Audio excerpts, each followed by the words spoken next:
Do we have a fantasy star on our hands here, George? Here is the question with Jaden Daniels of the Washington Commanders. A lot of folks went into the fantasy season saying, hey, look, maybe this isn't Anthony Richardson, but it could be the next best thing. I'm here to tell you, I don't know. I'm sort of feeling like Daniels could be better than Anthony Richardson. I don't know if I'm going to go there yet, all right? But I think he's in the conversation, yeah. What did we hear at draft time? A lot of people wanted a quarterback who could move, right? You don't want the guy who's going to take 5-7 steps and throw the football anymore because you want that additional rushing yards. You know, you get 50, 60 yards, that's a touchdown, right? That's why Josh Allen is so valuable. Lamar Jackson is so valuable, right? You go up and down. Jalen Hurts. You go up and down here. I think Daniels is going to be a good quarterback. I think Washington got their guy, and he can throw the football too. We know McLaurin's a really good wide receiver. It may not be much else there. We'll see what McCaffrey can be. Luke McCaffrey can be there in time. But, you know, I do have hope for him. I think at season's end, he's going to be a quarterback one. It may be a low-end quarterback one, but a quarterback one nonetheless. Yeah, I was really impressed watching him in that game. All right, now Anthony Richardson, look, he's going to have a big year. He's going to have a big fantasy year. There's no question about it. I don't know about the long-term viability here. And look, give him credit. He hung in there with the Houston Texans. My fear for him, George, is that when you go back and you watch film, if you protect the deep ball against Richardson, he could hurt you with his legs. And that may be where all of his fantasy value is coming from. I cannot see him throwing 2 70-yard bombs like he did again. That should come in time, right? Practice time. I think he will get better here. I think Richardson's going to be fine. Does need to learn how to avoid hits. All right. Once again, that hit. Remember that hit from Tua last night? He initiated it. Slide. The rules are made for you not to get hit. Take advantage of them.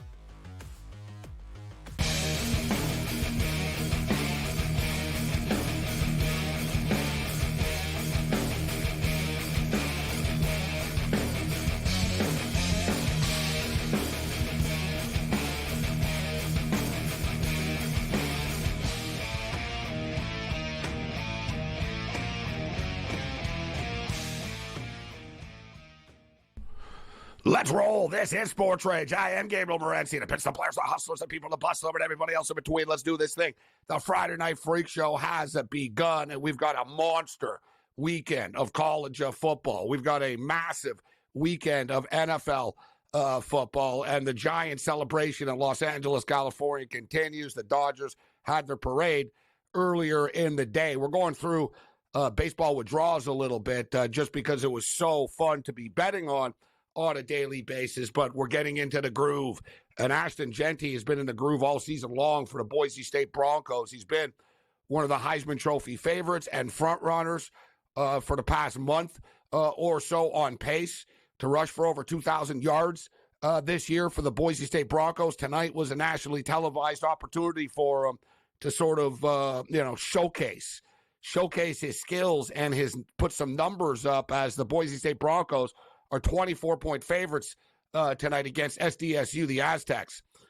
Ashton Jeanty now up to 83 yards. He just popped one. He had 16 carries for like 45 yards at the half. So he's up to 83. He's got a long rush of 35 right now. He hasn't scored a touchdown yet. And remember, he was minus 2,000 to score a touchdown. I didn't play it, so what are you going to do? I've told you guys, too, when we get these like monster touchdown props in college, I'll play it in the first quarter, the first half. He was like minus 350 to score a touchdown in the first half. Didn't do it, right? Didn't do it against Hawaii as well. It was like massive numbers. He got one touchdown late in that football game. So the touchdowns are starting to slow down for Jeanty, but the points aren't slowing down for Boise. And this shows you how good Boise State actually are. That Ashton Jeanty doesn't have a touchdown, and they're up 35-10 right now. We laid the 24 with Boise. Boise don't really need to impress people. They're going to the playoffs, this football team, right? They need to win the Mountain West. They'll beat UNLV again in the conference championship game, but they're going to the playoffs. So, they could win every game by 1 point for the rest of the year and again to the playoffs. But at the same point in time, they're also going to be like a wild card. They don't have a locked-in spot. They're going to have to get an invite into the 12-team tournament. So they kind of will want to impress a little bit. So I kind of figured, you know what, Boise going to run the score up tonight on national TV, right? They're going to they're sort of in control right now, the playoff spot, they're going to want to remind everybody that, no, we're not just in control of this thing. Like, we are going to the playoffs. Listen, Boise's only loss on the season are the Oregon Ducks this year. Early in the year, what was it, like week 2, week 3?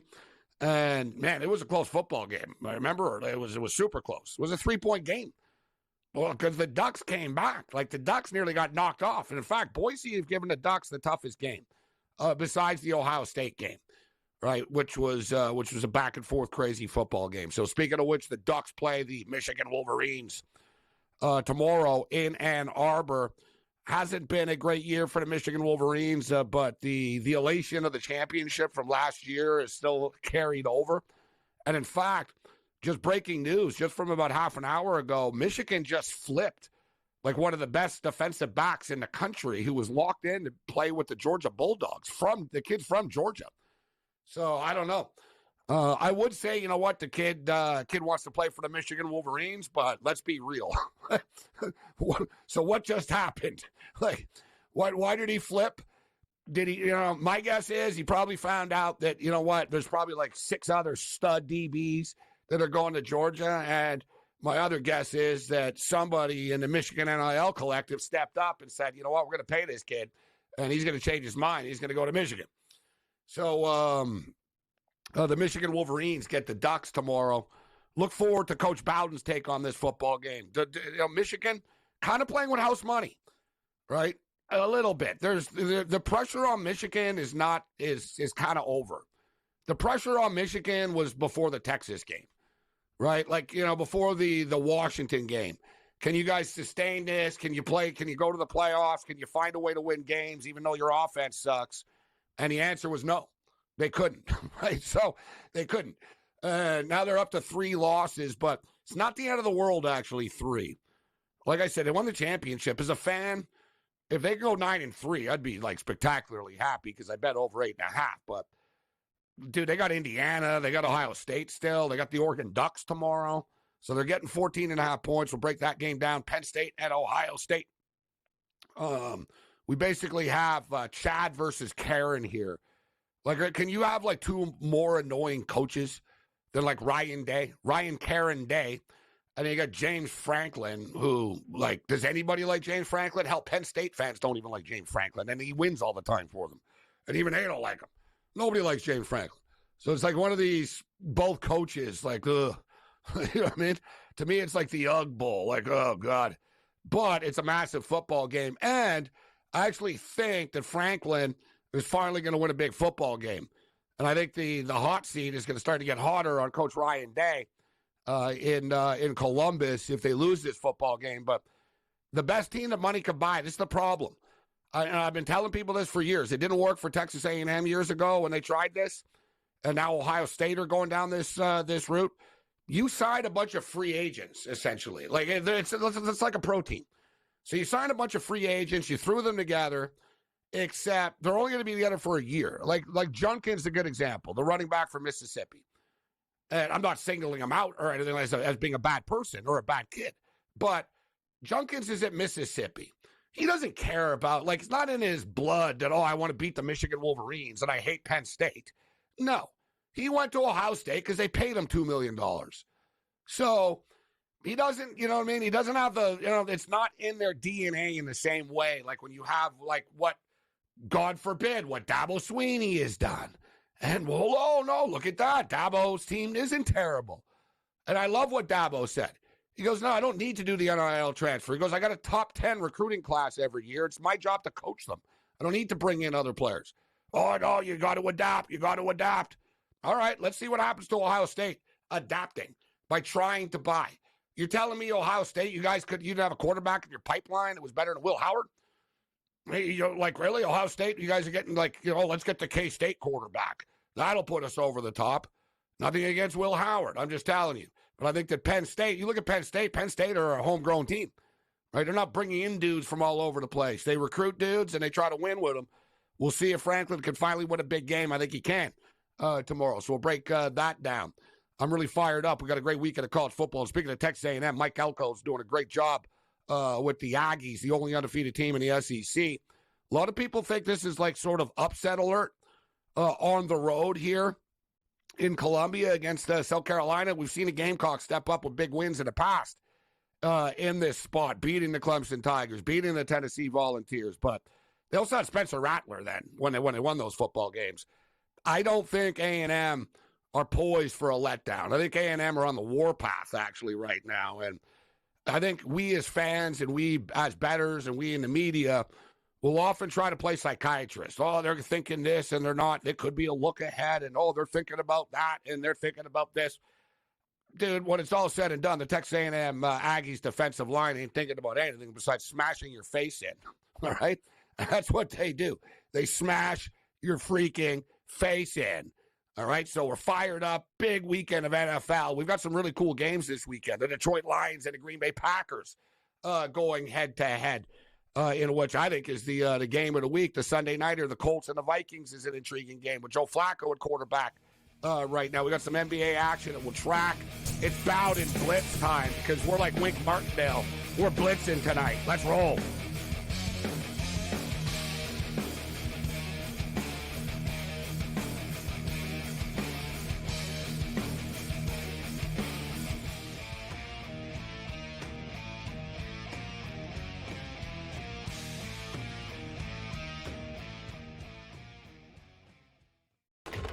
Enter into the magical world of McLuck.com, where even the smallest of spins can win real cash prizes.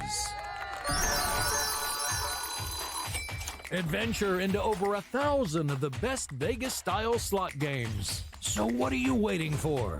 Unlock your free welcome offer today. Join the fun where winners play and players win. Anyone that's been to a sporting event, the atmosphere before a game, I think Game Time Decisions has that same exact atmosphere. This is our arena.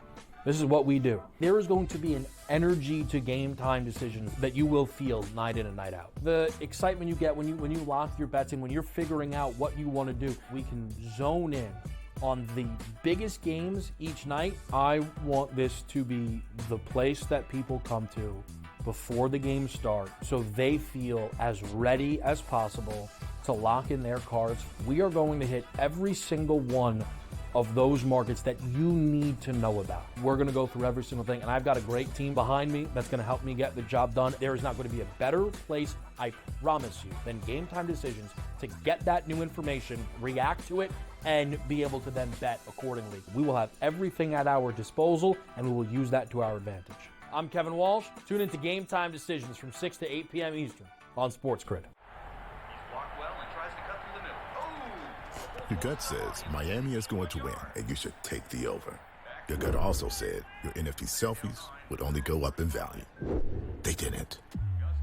But your head is on SportsGrid and knows the QB is in concussion protocol. The backup has a 45 QBR against the zone coverage. The New York D has the most sacks in the league.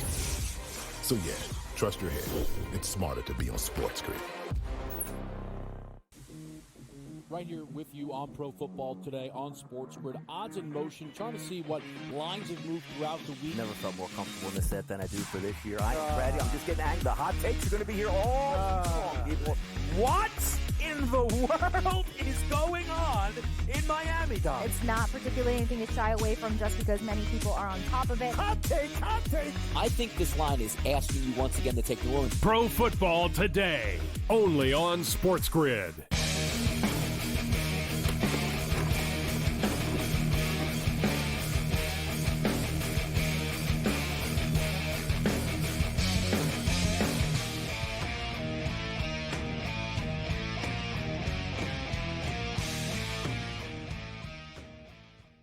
This is SportsRage. I am Gabriel Morency, Sirius XM, channel 159. Shout out to all of our radio listeners, wherever you may be this evening. And, of course, everybody watching on the SportsGrid television network and all of our affiliates and apps and smart TVs on this Friday night. We're stoked for tonight's show.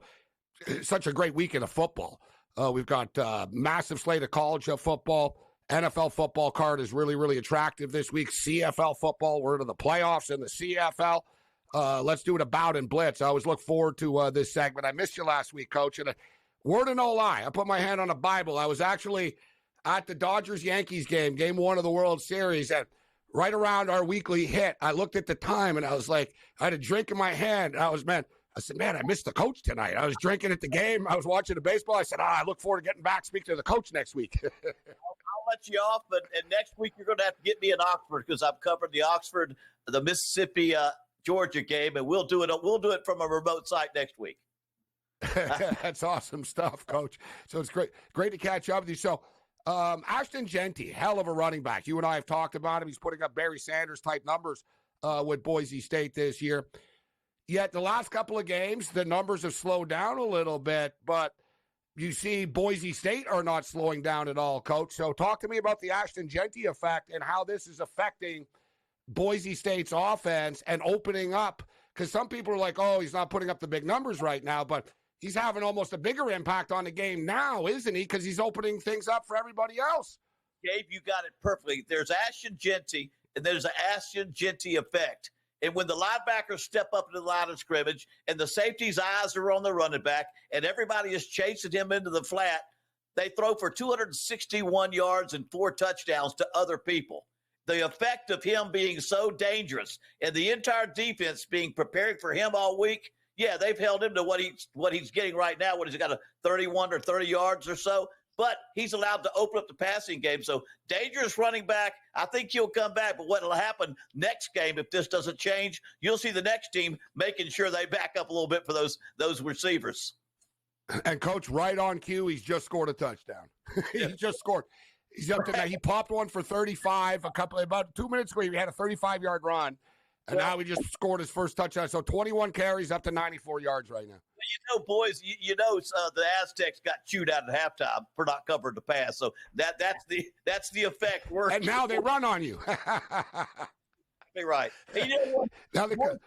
If they can go undefeated, they know they're going to be a lock for the college playoffs if they can finish out undefeated. They got a lot to play for.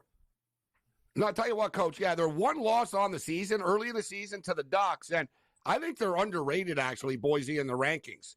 They nearly beat the Ducks. They lost by 3. Like, you can't say, oh, they play in the Mountain West. No, they went into Eugene and nearly beat the Ducks, who are the number 1 team in the country right now. If there's any argument, there's not a lot of difference in separation from the top G5 and the Power 4. I think Boise is that team that shows there's not that much difference. They play Oregon tough the entire game and whip and beat everybody else and average over 40 points a game. Like I said, they know what's on line. If they can win out and they can finish this team off and the rest of them, I think they're a lock for the college football playoffs. Coach, normally the Heisman Trophy, the conversation is a little stale. It's kind of a QB competition, and it comes down to almost just stats. But I find this year to be interesting. There's a different dynamic to it, right? We've got Ashton Genty. You got a running back playing at Boise State. You've got great quarterbacks putting up numbers. Cam Ward, Dylan Gabriel, etc. Putting up. You got quarterback play, and then you got Travis Hunter, who I think is to say he's the best player. Listen, they're all great players, Coach, nowadays. But what Travis Hunter is doing, Coach, I mean, you're a coach. Have you ever seen another kid? What do you imagine? Somebody playing as many snaps at the high level that he does on both sides of the ball, Coach?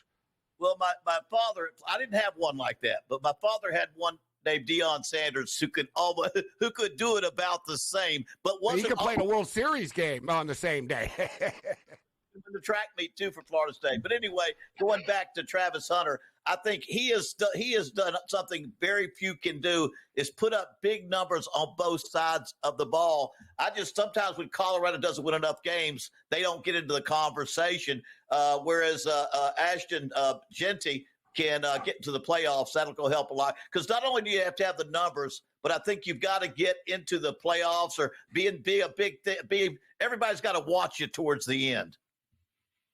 Coach, so speaking of the playoffs, I always thought that this 12-team playoff was sort of invented for the Penn States and the Ole Misses of the world, right? The teams that have all in the SEC and the Big Ten are always just sort of one game short. It'll be like, well, now they're going to have an opportunity to get in. But Penn State, I've been impressed, Coach, with they've had controversy off the field, didn't seem to affect the kids. They've had a schedule that they're flying around the country. They're going here, they're going there, and they seem to they passed every test so far this year. Great defense. I'm in love with that tight end that they have. And Ohio State are a little bit, It's not a solid foundation here suddenly, Coach. They're having a hard time protecting the quarterback. They're having a hard time running the ball. The offensive line plays a little spotty. I'm saying that Penn State can finally pull off a big win, Coach. What's your take? I'm a little bit less confident yet. I mean, Franklin's 1-9 against Ohio State. They're a better football team this year, but Ohio State is a lot better than the way they're playing. And that doesn't mean because, and I've talked to a couple of NFL scouts, they have more NFL talent on that team. So it's a matter of playing up to their potential. And I think not only losing it, but, you don't get embarrassed when you play a good game against Oregon. But when you play like they did against Nebraska, you get humbled. And remember, I heard you talking earlier, the NIL, it's all about the money. Well, that's what it's about in the NFL. It's all about the money. So they're a little bit younger, but I do think Ohio State will come up with all that talent and will get back to playing great football, and they'll be able to pull this off in Penn State. What a massive game. Who do you think there's more pressure on here, Coach? Is it Franklin? Because as you stated, his record against Michigan and Ohio State is abysmal. And then you got Ryan Day, despite winning as many games as he has, he's still on the hot seat there. He's on the hot seat because I coached in Ohio. I was at Akron for 7 years, and we played Ohio State, and I watched the news. He hasn't beaten Michigan. If he doesn't beat Michigan, they'll get rid of him. At Penn State, there's less expectations. Win 10, we'll win 10, just go to a nice game. But at Ohio State, we'll get into the Ducks and the Wolverines on the other side, and the Texas A&M Aggies.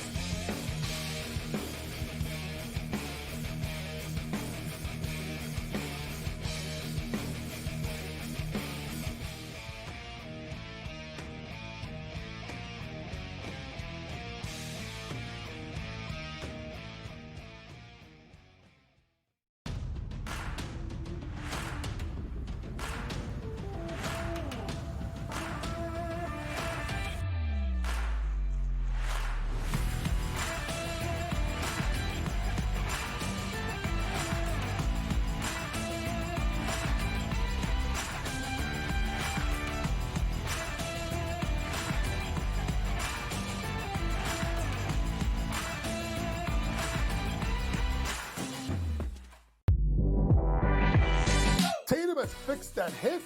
He now shoots it at the top of his jump. His release is really pure. And right now he's shooting it at 49% from three. Now, I'm not saying he's going to shoot at 49% from three for the season. But if he's at 42.3%, Lord have mercy, look out below. Jason Tatum, right now, my number 6 player in the NBA. Betting above the rim. Only on SportsGrid. Anyone that's been to a sporting event, the atmosphere before a game, I think Game Time Decisions has that same exact atmosphere. This is our arena. This is what we do. There is going to be an energy to Game Time Decisions that you will feel night in and night out. The excitement you get when you lock your bets in, when you're figuring out what you want to do, we can zone in on the biggest games each night. I want this to be the place that people come to before the games start so they feel as ready as possible to lock in their cards. We are going to hit every single one of those markets that you need to know about. We're going to go through every single thing, and I've got a great team behind me that's going to help me get the job done. There is not going to be a better place, I promise you, than Game Time Decisions to get that new information, react to it, and be able to then bet accordingly. We will have everything at our disposal, and we will use that to our advantage. I'm Kevin Walsh. Tune into Game Time Decisions from 6 to 8 p.m. Eastern on SportsGrid.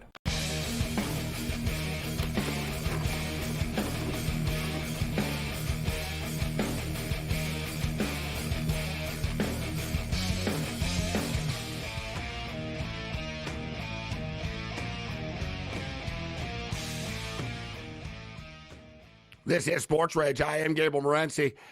When the Ducks moved to the Big Ten, a lot of people wondered how would their style of play work, in a bad weather conference and a physical conference. But we're speaking with former Coach of the Year, Coach Terry Bowden.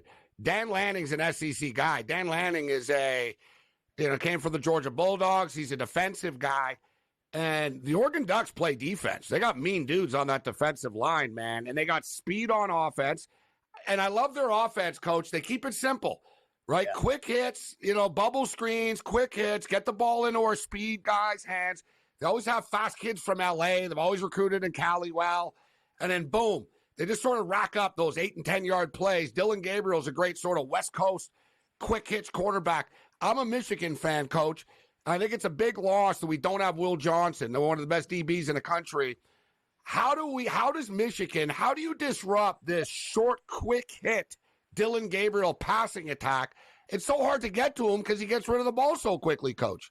Yeah, that's why he's the leading passer in the country at 76% completion rate. They get the ball out of his hand quickly, and he's very accurate and a very good decision maker. I've still got him a little bit behind Cam Ward because I just love Cam Ward. But from the standpoint of the Heisman, I think he may be the front runner, him and Travis Hunter. But you know what? How does Michigan – I'm afraid Michigan, there's nowhere to turn. They're horrendous on offense. They've been through 3 quarterbacks, and now they're back to their first quarterback. Passing attack and a one-dimensional running attack. And, oh, yeah, you mentioned it. Oregon's not just about defense. They're offense. They're a top 10 defense, and they have great athletes too. So as much as Michigan's want to, I'm thinking if Oregon plays their best game, it may be embarrassing in the big house this week. Coach, the Texas A&M Aggies, Mike Elko in his first season, unbelievable start. So they dropped the first game of the year to the Notre Dame Fighting Irish. They haven't lost since, and they've had a pretty tough schedule through the SEC. The only undefeated SEC team left standing, Coach, right now are the Texas A&M Aggies. Going on the road to Columbia, Shane Beamer, has done a great job over the years, pulling off the giant killer upsets, right? The Tennessee Volunteers, the Clemson Tigers, but they also have Spencer Rattler then. I like the Sellers kid that they have, but talk to me about what Reed brings to this A&M offense and that nasty D-line that they have. Texas A&M are for real, Coach. I don't think they're going to lose this game tomorrow. A lot of people are picking the Gamecocks. What do you think?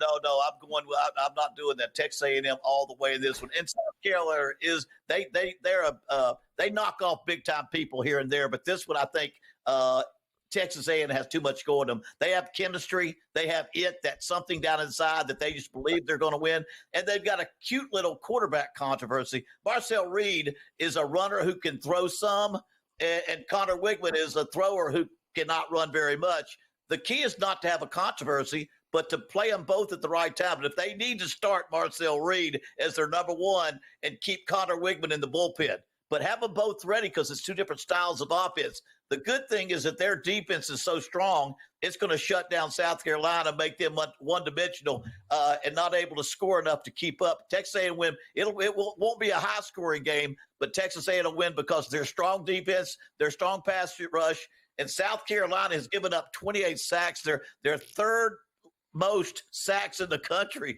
for South Carolina. When it turns into a passing game because Texas A&M is strong against the rush, they get in trouble by sacks. Sacks put you behind the chains, and when you play behind the chains, you can't win.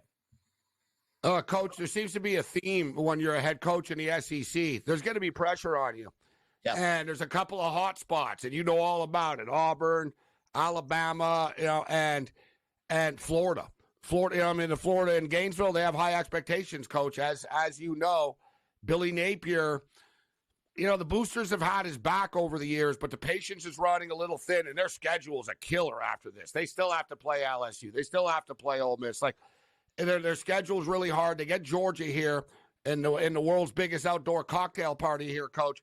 Bulldogs are 2-touchdown favorites. Doesn't feel like there's an upset in the making, but can Lagway and company, they made the QB change. What do you think about this game, or is this going to be a one-sided beatdown? Georgia beating them by 20 or more 3 straight times, Coach. Yeah, Georgia's going to win this game. It's just, can they beat the spread? I think they will. You've got a true freshman in DJ Lagway playing quarterback. And like I said, this game played in Jacksonville, it has kind of an atmosphere. The largest party in the world. It's a great championship. And Georgia can run. Georgia's going to shut down their running attack, and that's going to make them one-dimensional. That means that true freshman has to face a pass rush, and I promise you they're going to put pressure on that freshman quarterback, and that's going to be a situation where he's not going to go.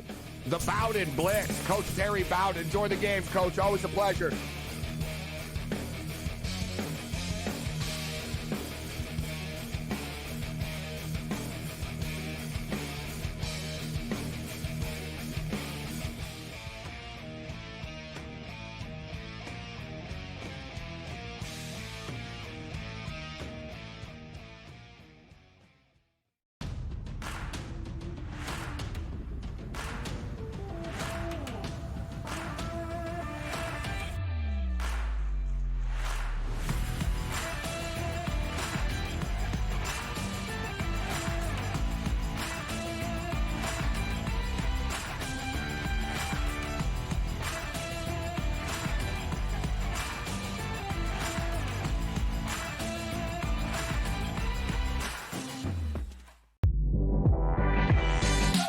has fixed that hitch.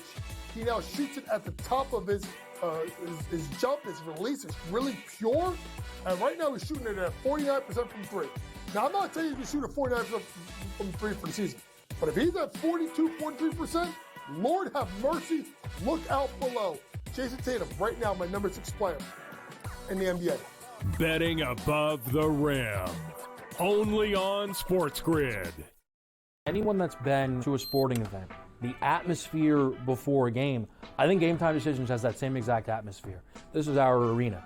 This is what we do. There is going to be an energy to Game Time Decisions that you will feel night in and night out. The excitement you get when you lock your bets in, when you're figuring out what you want to do, we can zone in on the biggest games each night. I want this to be the place that people come to before the games start so they feel as ready as possible to lock in their cards. We are going to hit every single one of those markets that you need to know about. We're going to go through every single thing, and I've got a great team behind me that's going to help me get the job done. There is not going to be a better place, I promise you, than Game Time Decisions to get that new information, react to it, and be able to then bet accordingly. We will have everything at our disposal, and we will use that to our advantage.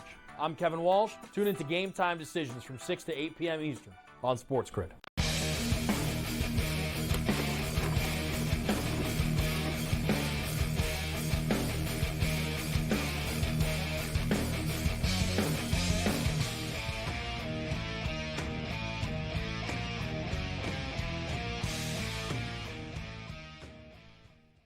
Thanks to the coach, Terry Bowden, for joining us. Always great stuff with the coach. Always look forward to talking to him. Interesting as he was talking about the Ashton Genty effect, of which people look at Genty's numbers now and they're not quite as gaudy as they were, but teams are now like stacking the box. They're loading up and they're completely 1,100% obsessed with stopping Ashton Genty. And then what happens? Their quarterback throws for 4 touchdowns. And the coach was talking about because of Ashton Genty suddenly. And, it's my bad, but we still have time here for this. I actually, Halloween has just passed, and people enjoyed our chocolate coverage last night, our candy discussion. I actually picked up a box. I'll show the box a little bit later on. I was amazed, man. And in fact, it was a little excessive. I actually bought one of the, I bought a box of potato chips, Cam, but a box. Like I carried out, like I walked out of the grocery store with like my bossy, like the whole box. No, like a case of beer. Yeah. Like amazing. Oh gosh.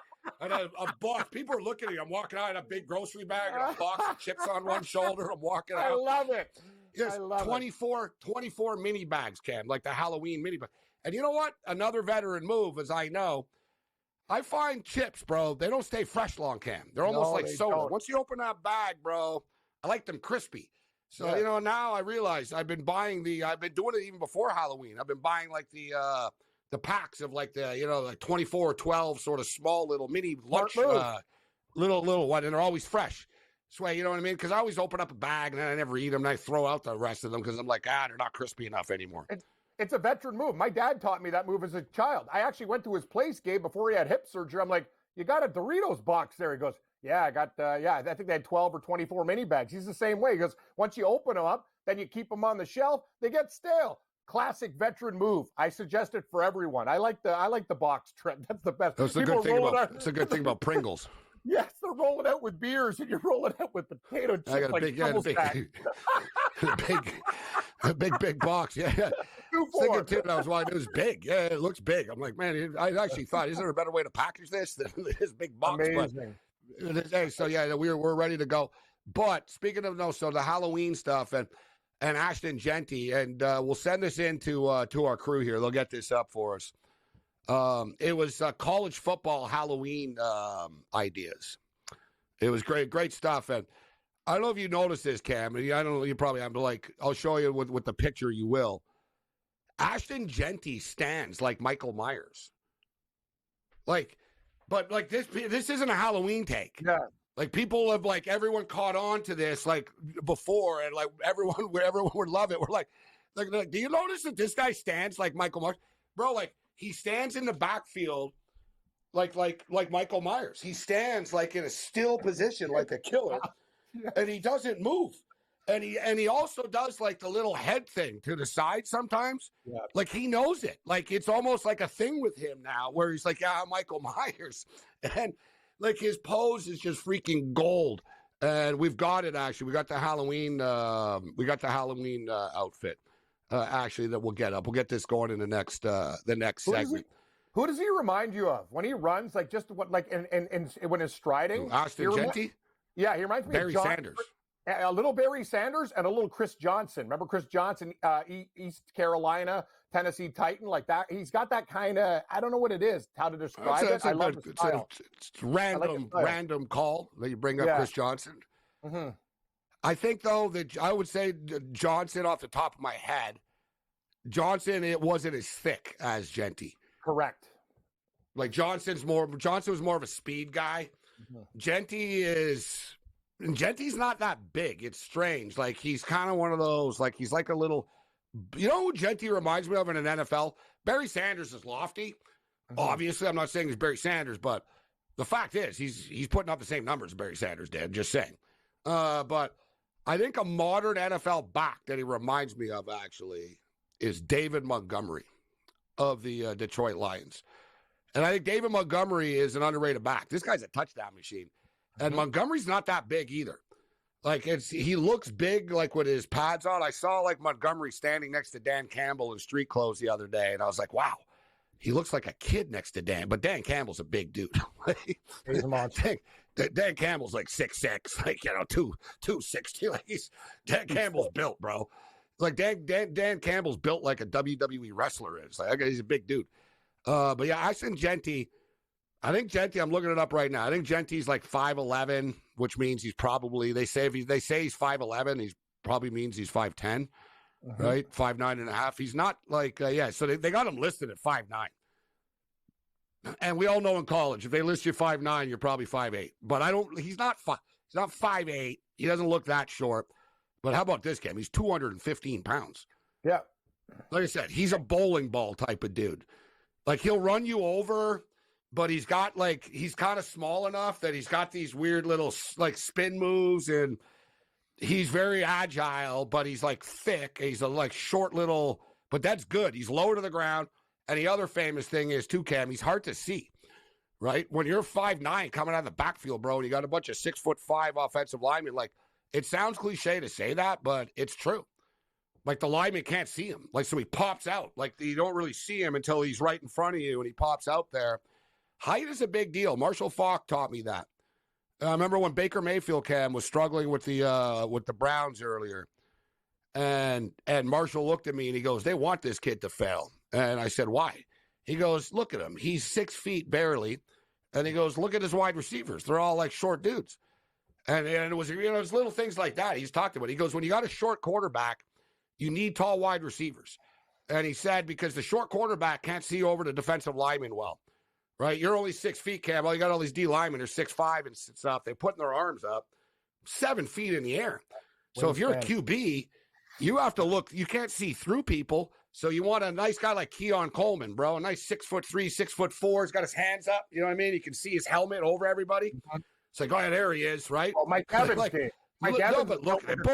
Chris Godwin and Mike Evans, bigger targets, bro. And suddenly Baker, he can see them. He can just throw it up to them now. You know what I'm saying? Yeah. He had Jarvis Landry at Cleveland and another shorter guy. And it was like, I remember Marshall. I was like, wow, this is why Marshall Faulk's a Hall of Famer, right? He was talking about you throw this side and he's too short. You need a tall guy on the left side. And like, I was like, man, that's why this guy could be a coach, right? He sees everything. Nothing about Genty too, Gabe. A lot of running backs will like not keep a fluid style and they'll get out of it. He is so compact when he runs. So he's actually a lot faster than you know what I mean? Like he is a perfect, like once he has that stride, it's all like everything is repeatable. There's no like flailing of an arm, even moving a little bit. It's like, no, he is compact. Yeah. He's like Michael, as I said, everything is it's a bowling ball. It's like he just sort of starts rolling down the field at you. Yes. But, no, he's a fun player to watch play football. It'll be a lot harder in the NFL. Like he's not going to be, once you get to the NFL, everybody's fast and all this. But He was 20-1 to score a touchdown tonight, Cam, and he didn't score in the first half. He just scored finally now. Exactly. And Crazy. Boise, listen, so what a game and what a win. I'm on Boise State minus 24, and I took over 56. It's 48-10 with 13 minutes left. We've already won the over. That's a great bet. San Diego State's awful. Boise State is just cruising. Great bet, Gabe. And I thought they might even hit that total themselves. Do you have anything on the go right now? I think I got that over in that soccer game already. I got the Colorado Rapids, LA Galaxy over, but I have the Rapids on the Asian handicap, and they're down 2-1. Hockey, it's still scoreless. We got the under 6.5 in Calgary, New Jersey. Markstrom returns to Calgary, the scene of the crime, as the Devils goalie, Gabe, and it's still scoreless. I'm on Calgary and the under there, and Minnesota Wild. I've got the South Florida Bulls over Florida Atlantic on the money line, and South Florida now winning 31-21. We bet the over 48 in this game, and we've already hit that. We gave you the Columbia Lions, the best damn football team in New York City, the Columbia Lions. Screw Yale.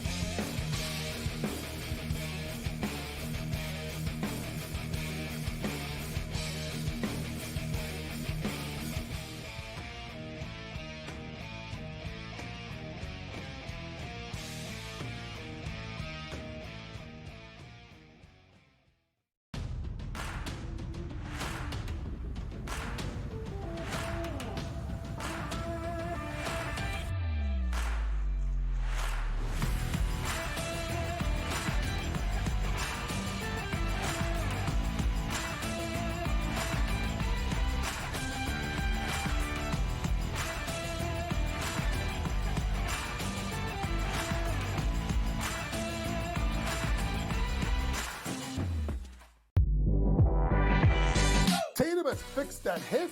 He now shoots it at the top of his jump. His release is really pure. And right now he's shooting it at 49% from three. Now, I'm not saying he's going to shoot at 49% from three for the season. But if he's at 42.3%, Lord have mercy, look out below. Jason Tatum, right now, my number 6 player in the NBA. Betting above the rim. Only on SportsGrid.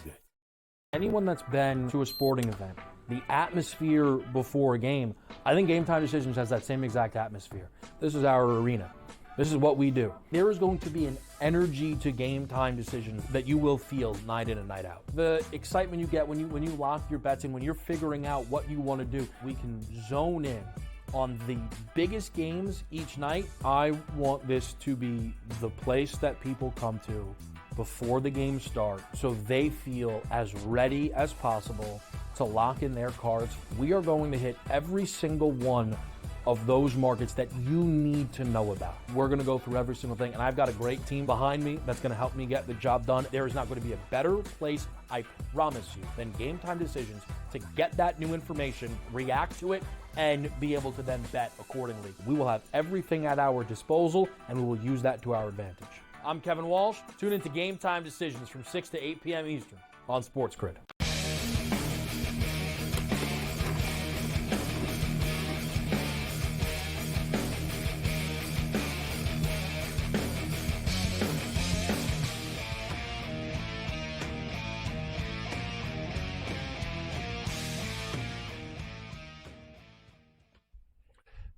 This is SportsRage. I am Gabriel Morency. Thanks to the coach, Coach Terry Bowden, for stepping up and in with us already tonight. We have Brent Beard going to join us. More college football talk. We'll get into some NFL football because we're college heavy. But speaking of college heavy, earlier in the game, these college games, they were sort of, they weren't really, they were all up in the air, so to speak, like with my bets. I laid the points with the UConn Huskies, which isn't something I thought I was going to do. But I ended up laying 7 with UConn. We end up getting the push. They win 34-27 when it's all said and done. So we get an even push with UConn. There was an Ivy League game tonight, a pretty big Ivy League game too, with Yale taking on Columbia in New York City. And I decided to jump in on it, and we picked Columbia. The game was a pick-em before the game. So we took Columbia. It was Columbia scored on the final drive. They were losing 10-6. They ended up winning 13-10, so we cashed that ticket. We're on Boise minus the points. They're up by 39, and we're on the over. The over's already hit. So there's going to be another 2 wins, and we're on South Florida money line, and we're on the over. The over is already hit here, so we could have a 4 wins, 0 losses, 1 push college football night, which is going to be great, Cam. Because I bet real units on these games, and I wasn't really expecting this. You know what I mean? Like earlier in the game, I was like, I don't know, like South Florida were sucking. Columbia were losing all game, and I was thinking, man, what am I doing putting all that money on a Columbia Ivy League game? But they came back and won 13-10. So we're slaying the college football tonight. I played some NBA basketball. I didn't play the NHL, as you stated. So the Devils and the Flames, wow, man, I can't believe it. They're still scoreless with 6 minutes left in the second period. Amazing game. I'm watching it right now. Markstrom standing on his head. Calgary's been really good tonight, but he returns to Calgary, and Vladar, old Darth Vader's playing pretty good for the Flames tonight, too. Goaltender battle. Good game. There are a lot of fights in it, too. These teams don't like each other.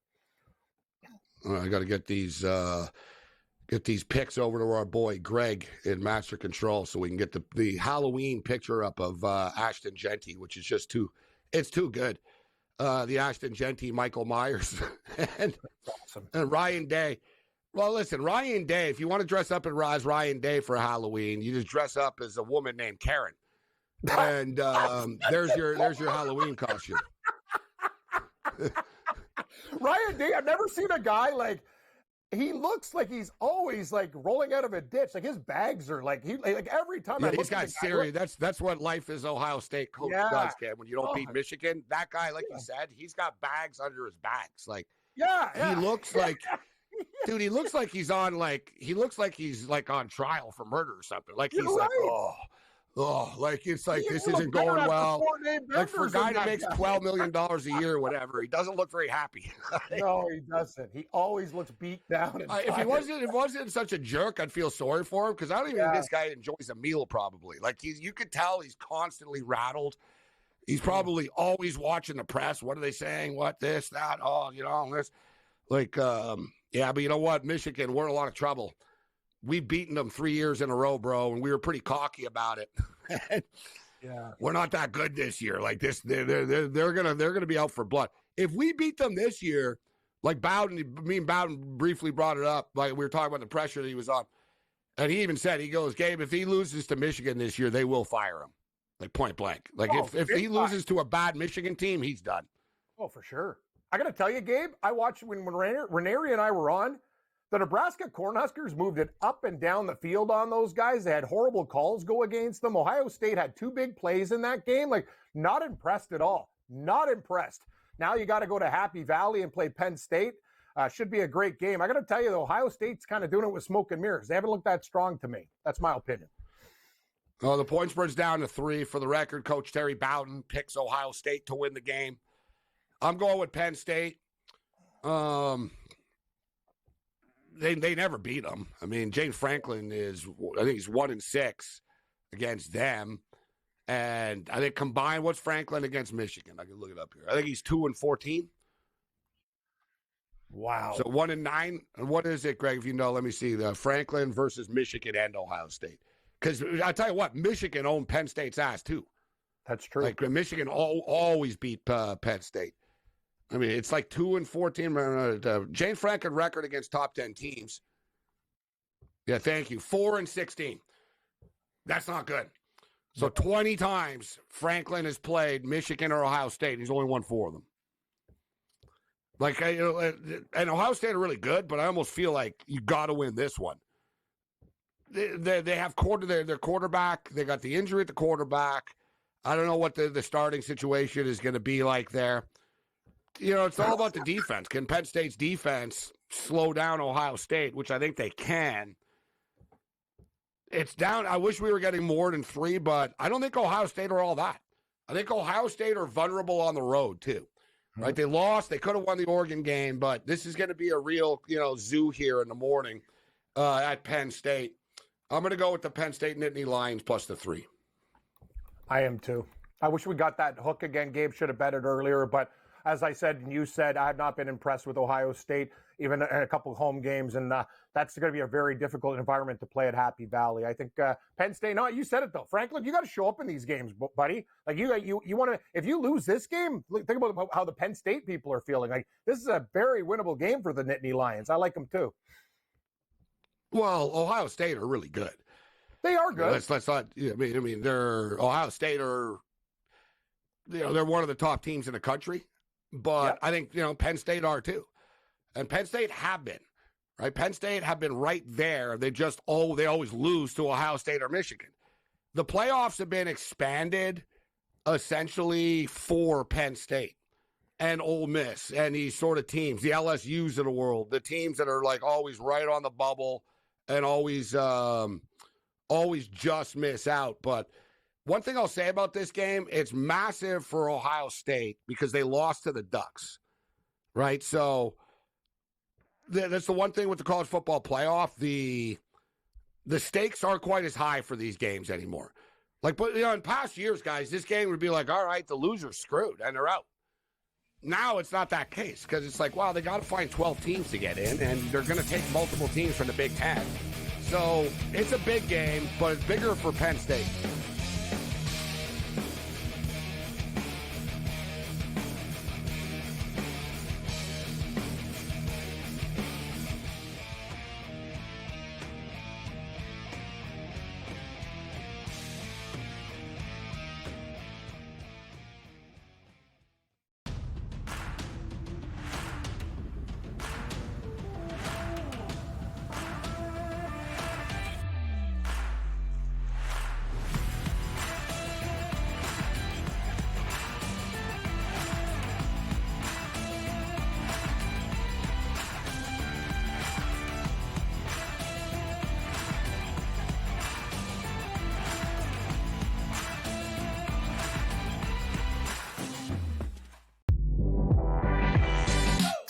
Fixed that hitch. He now shoots it at the top of his jump. His release is really pure. And right now he's shooting it at 49% from three.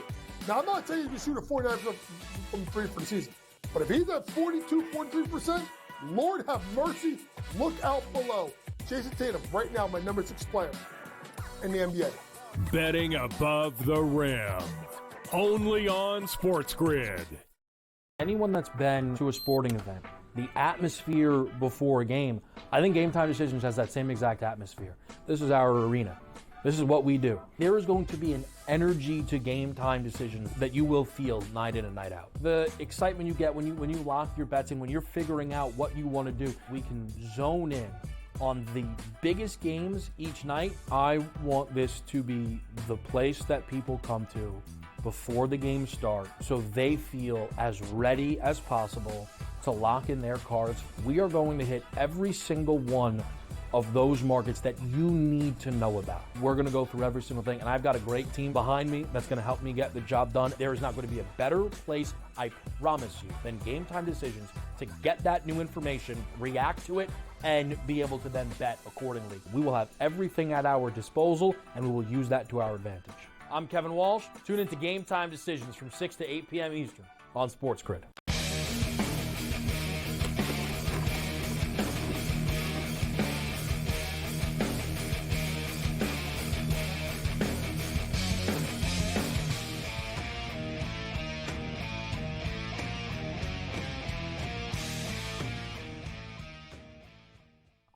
This is SportsRage. I am Gabriel Morency.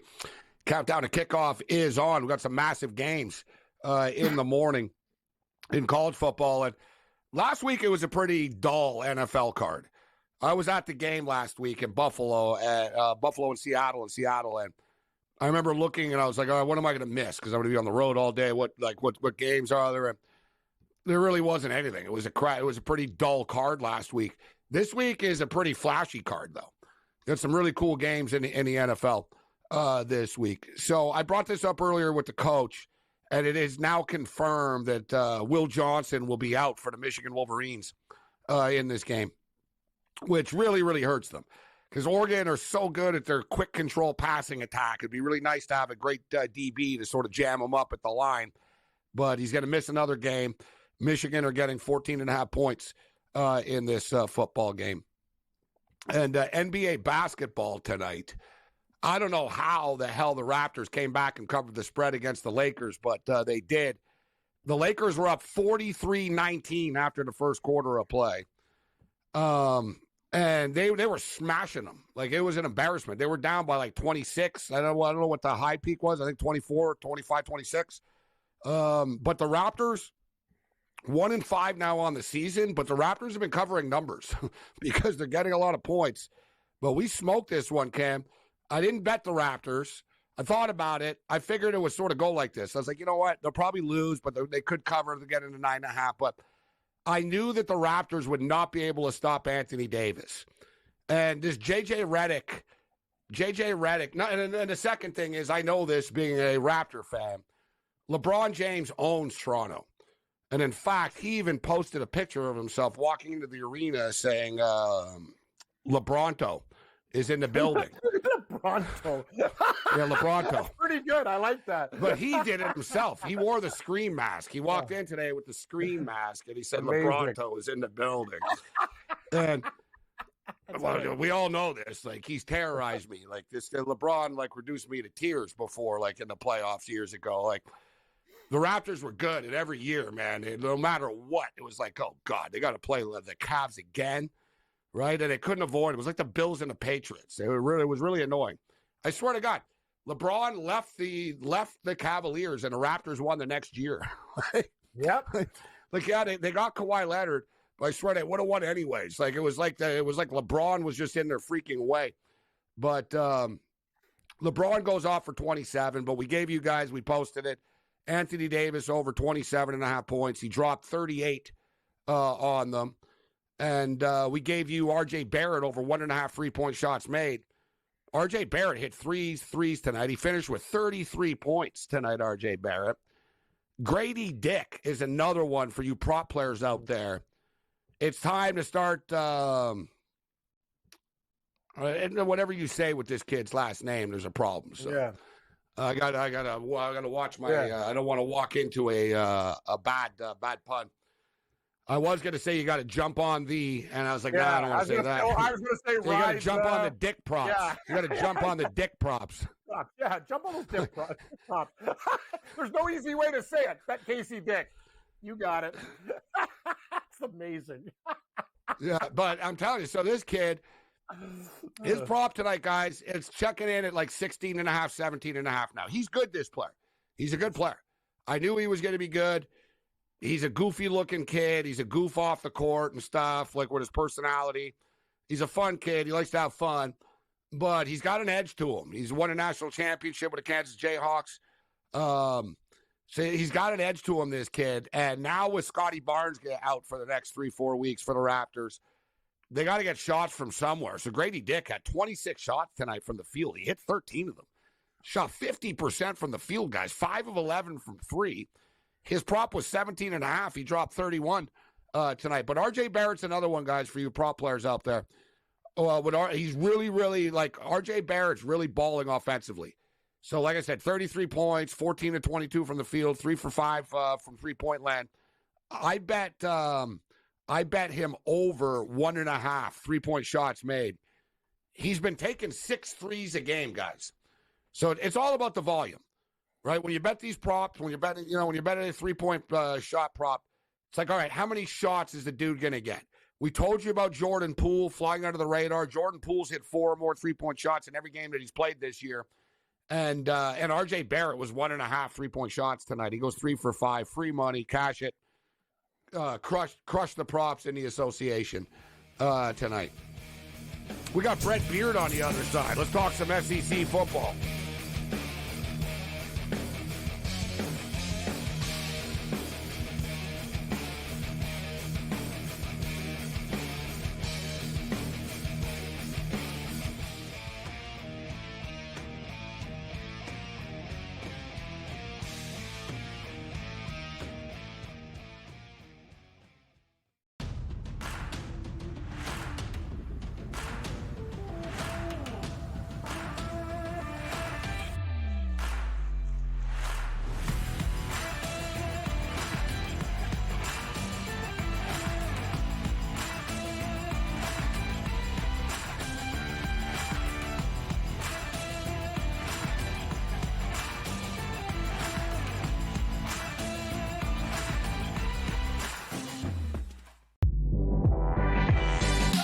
has fixed that hitch. He now shoots it at the top of his jump. His release is really pure. And right now he's shooting it at 49% from three. Now, I'm not saying he's going to shoot at 49% from three for the season. But if he's at 42.3%, Lord have mercy, look out below. Jason Tatum, right now, my number 6 player in the NBA. Betting above the rim. Only on SportsGrid. Anyone that's been to a sporting event, the atmosphere before a game, I think Game Time Decisions has that same exact atmosphere. This is our arena.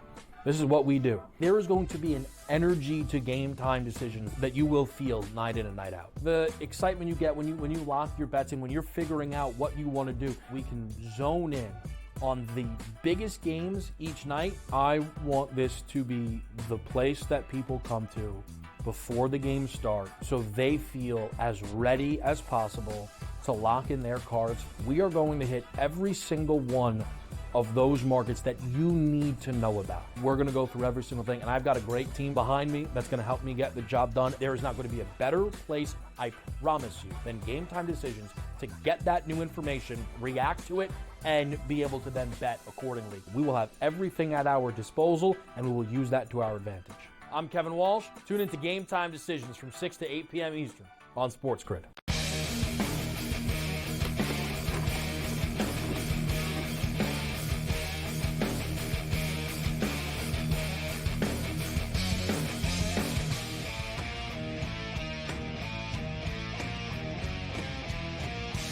Night Freak Show continues. This is SportsRage. I am Gabriel Morency. We're throwing it down Sirius XM channel 159 on the SportsGrid radio and television networks. We have a huge weekend of college football, elimination games, championship caliber games, playoff spots on the line. Let's bring in one of our college football insiders, Brent Beard, Heisman Trophy voter, First Coast News college football analyst. Second helping on the SEC podcast, host as well. Brett, always a pleasure, my man. Thank you for joining us. Gabe, always a pleasure. First of all, congratulations on your Dodgers and winning the World Series. I know that was a thrill. So, yes, we are in a big weekend of college football and, frankly, the biggest event that happens the entire year here in the Jacksonville, Florida area is Florida, Georgia, Florida, depending upon your allegiance. Now, you and I have been talking for a couple of years about the future of this football game with the stadium in Jacksonville undergoing renovations. Of course, the game has been played on a neutral field over the years in Jacksonville, but they're going to move the game to Atlanta for the next few seasons. Brent, as the renovations in Jacksonville continue, how is that solution being received by people? And I would say, I guess, specifically by Florida Gator fans, because is it really neutral if you're playing in Atlanta? But I guess you could say the same thing about Jacksonville. What's the reaction, Brent, to the decision? Well, what has happened is the game is going to be played in Atlanta, then it's going to be played in Tampa, and then it will come back to Jacksonville. So that will give both those cities an opportunity to be able to host the game. Will it stay in Jacksonville in the future? Yes. Because I remember, Brad, remember Kirby Smart said, listen, we should be playing these games in our home stadium. Here's your reality for that.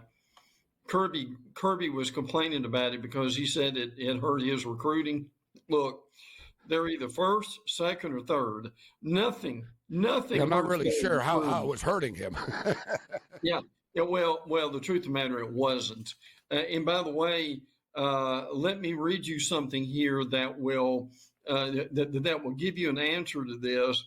Georgia currently makes about $6 million more over a 2-year period playing in Jacksonville rather than home and home.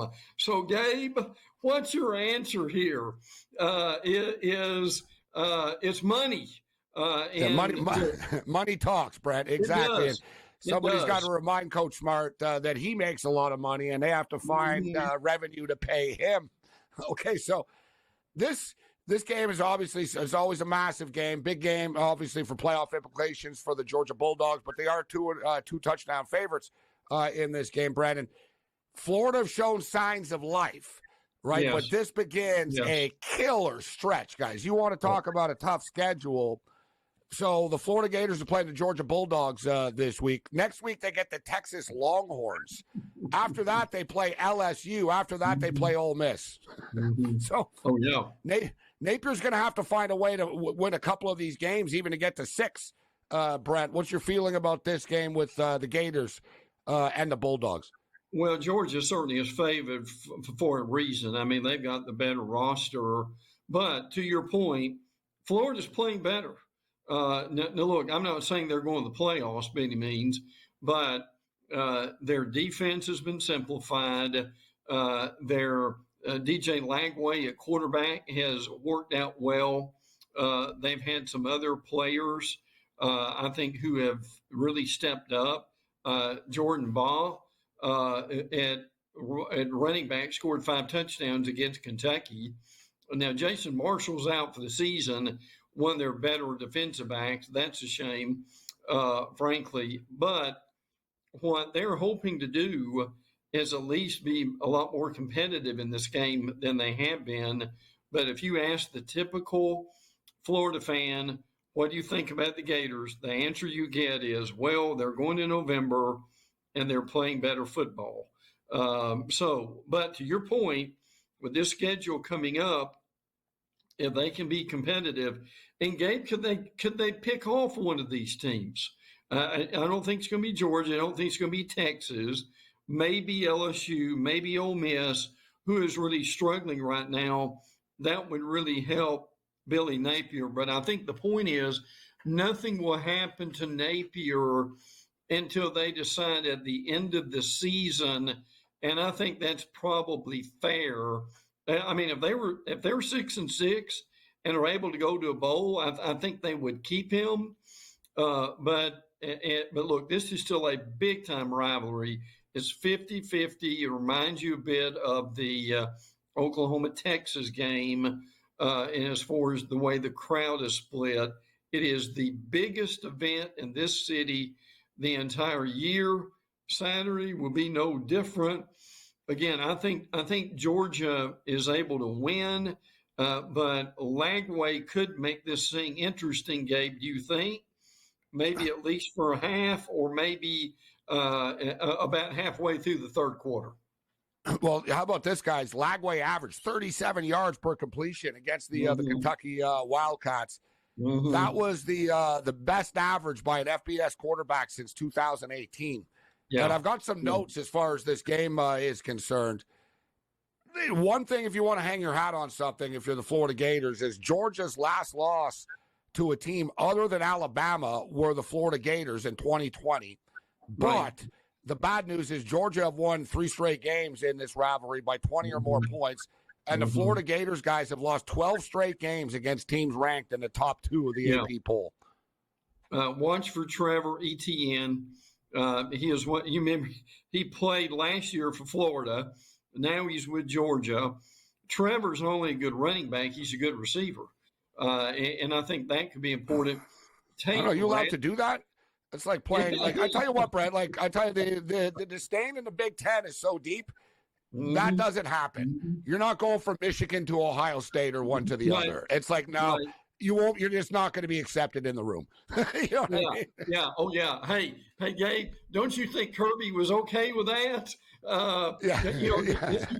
You get maybe the best player from your arch rival. But Tate Ratledge, the offensive lineman at Georgia, he may be back. That would be really helpful if he was. So, still, one thing too, Brett, with Georgia, and you know this, we've talked about it. First half scoring woes has been a problem for them. They've been slow starters in football games, and they still turn the ball over a lot. They've turned the ball over 9 times in the last 4 games. Yeah, yes, and that's a problem. They know that they're very well aware of that, but Florida's going to do something to make Carson Beck uncomfortable, the Georgia quarterback, and that's going to be very important. Ron Roberts, who came over from Auburn, has simplified that defense, and they're playing much better. So that lends Gator fans to have a little bit of hope with this game. The weather won't be a factor. It's going to be in the low 80s. No rain for this game. I'll be interested to see where the line goes over the next day or two. But a lot of people thinking, I'm not saying they don't think the Gators going to win, but I think they certainly think the Gators can be competitive. Yeah, they're getting 14.5 points. And to be honest, you said like if boosters, and the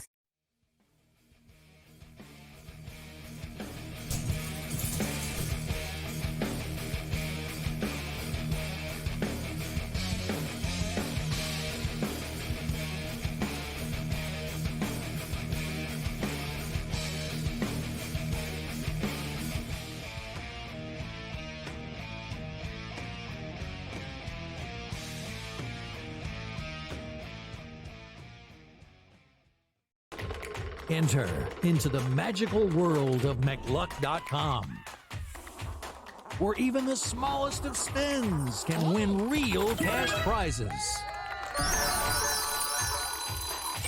Adventure into over 1,000 of the best Vegas-style slot games. So what are you waiting for? Unlock your free welcome offer today. Join the fun where winners play and players win. Anyone that's been to a sporting event, the atmosphere before a game, I think Game Time Decisions has that same exact atmosphere. This is our arena. This is what we do. There is going to be an energy to Game Time Decisions that you will feel night in and night out. The excitement you get when you lock your bets in, when you're figuring out what you want to do, we can zone in on the biggest games each night. I want this to be the place that people come to before the game starts so they feel as ready as possible to lock in their cards. We are going to hit every single one of those markets that you need to know about. We're going to go through every single thing, and I've got a great team behind me that's going to help me get the job done. There is not going to be a better place, I promise you, than Game Time Decisions to get that new information, react to it, and be able to then bet accordingly. We will have everything at our disposal, and we will use that to our advantage. I'm Kevin Walsh. Tune into Game Time Decisions from 6 to 8 p.m. Eastern on SportsGrid. Your gut says Miami is going to win, and you should take the over. Your gut also said your NFT selfies would only go up in value. They didn't. But your head is on SportsGrid and knows the QB is in concussion protocol. The backup has a 45 QBR against the zone coverage. The New York D has the most sacks in the league. So yeah, trust your head. It's smarter to be on SportsGrid. Right here with you on Pro Football Today on SportsGrid. Odds in motion, trying to see what lines have moved throughout the week. Never felt more comfortable in this set than I do for this year. Freddie, I'm just getting angry. The hot takes are going to be here all season people. What in the world is going on in Miami, Dom? It's not particularly anything to shy away from just because many people are on top of it. Hot take. I think this line is asking you once again to take New Orleans. Pro Football Today, only on SportsGrid.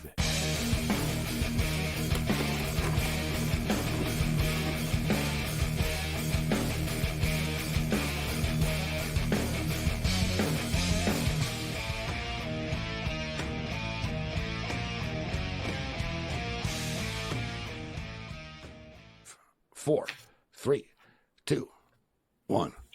This is SportsRage. I am Gabriel Morency. We're talking college football with Brett Beard right now, who is in Jackson, Florida. Countdown to kickoff is on the Florida Gators and the Georgia Bulldogs in Jacksonville at 3:30 Eastern time on ABC. As we alluded to, the Georgia Bulldogs 14.5-point favorites in the game. Brent, a lot of people are making the case, despite the history of this rivalry, that the game of the week is Texas A&M and South Carolina. Yeah, and you talked about Billy Napier knocking people off, while the Beamer family have been knocking people off for years. Okay. Yes. And yes. We've seen Shane Beamer come up. We saw, you and I talked about it with Spencer Rattler and the big wins with the Gamecocks. The Gamecocks usually have a very big win or two in them every year. This is a massive game, and Texas A&M. Brent, people were talking about the Texas A&M Aggies going to the playoffs this year, but these guys are controlling their own destiny right now. Only undefeated team. Listen, they're playing really well, aren't they? A&M big win over LSU. They really got to Garrett Nussmeier, didn't they, Gabe? They picked off and that multiple vaunted passes. O-line that people said that they wouldn't be able, right? That was the big test of that game. The Aggie D-line versus the Tiger O-line, and the Aggie D-line won. Yeah, they did. And look, this is a really good defensive line for to Texas A&M. Nick Skirton, the kid from the Big Ten, has come over, and they're playing very well. And look, and Marcel Reed, look, LSU admitted. They admitted, Gabe, well, we didn't really prepare for Marcel Reed. Well, that probably cost them the game. But to your point, their front, A&M's front seven playing real well. Marcel Reed, Devon Moss running the ball well. Look, the Aggies are averaging 220 rushing yards a game. That's certainly in their favor. But, Gabe, now, you know, and we've talked about games like this. Big win. A&M, are their feet on the ground or their feet up in the air? Do they think they're all that? Do they think, okay, well, we got this thing done? I'm telling you, they're going to South Carolina, and that is a passionate fan base.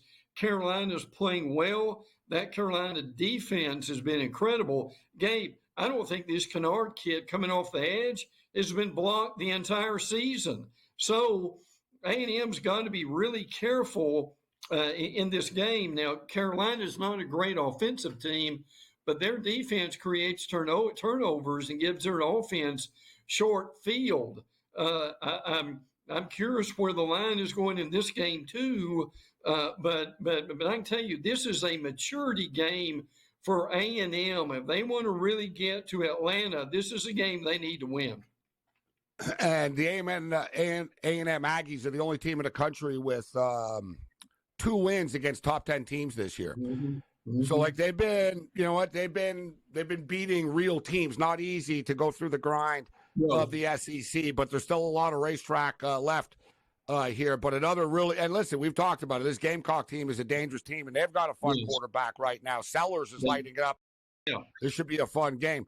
In fact, guys, I think the total's too light at 43.5. Texas A&M, 3-point favorites in this football game.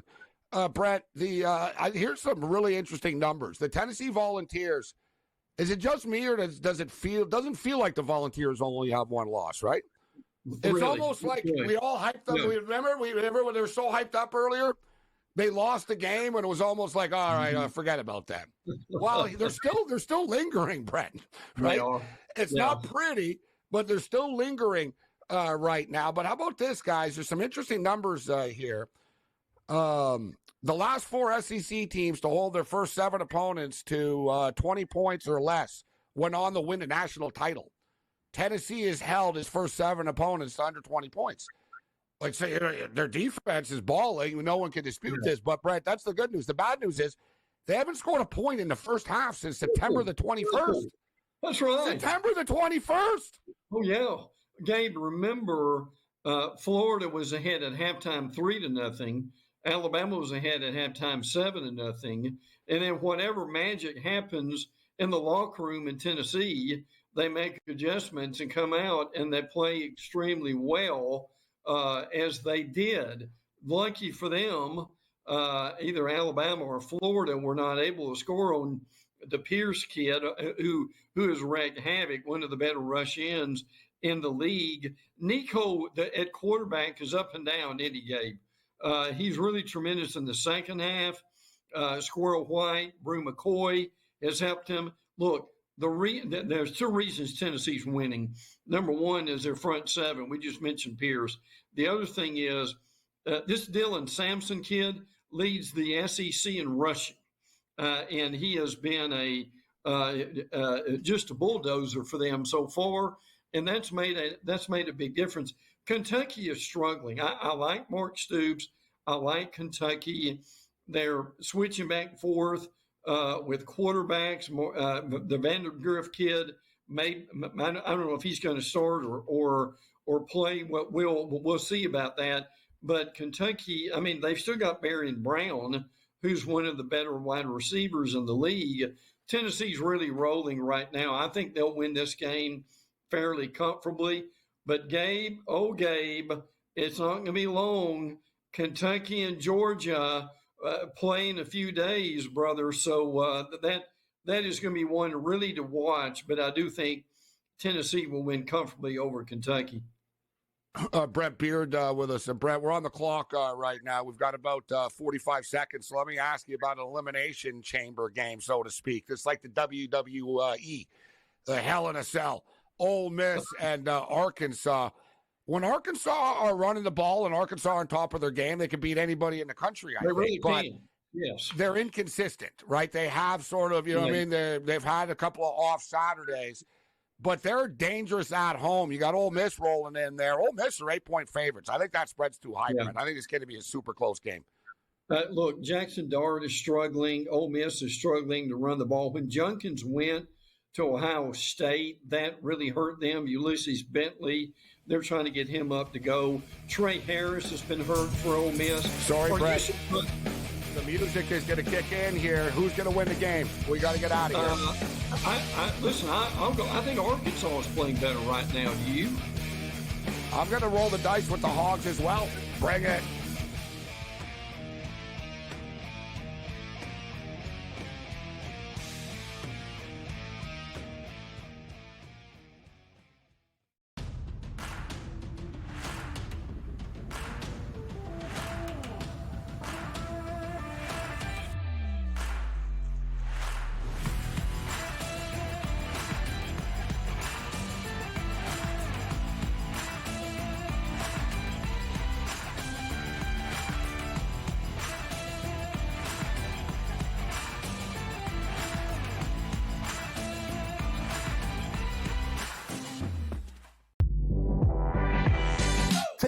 Fixed that hitch. He now shoots it at the top of his jump. His release is really pure. And right now he's shooting it at 49% from three. Now, I'm not saying he's going to shoot at 49% from three for the season. But if he's at 42, 43%, Lord have mercy, look out below. Jason Tatum, right now, my number 6 player in the NBA. Betting above the rim. Only on SportsGrid. Anyone that's been to a sporting event, the atmosphere before a game, I think Game Time Decisions has that same exact atmosphere. This is our arena. This is what we do. There is going to be an energy to Game Time Decisions that you will feel night in and night out. The excitement you get when you lock your bets in, when you're figuring out what you want to do, we can zone in on the biggest games each night. I want this to be the place that people come to before the games start so they feel as ready as possible to lock in their cards. We are going to hit every single one of those markets that you need to know about. We're going to go through every single thing, and I've got a great team behind me that's going to help me get the job done. There is not going to be a better place, I promise you, than Game Time Decisions to get that new information, react to it, and be able to then bet accordingly. We will have everything at our disposal, and we will use that to our advantage. I'm Kevin Walsh. Tune into Game Time Decisions from 6 to 8 p.m. Eastern on SportsGrid.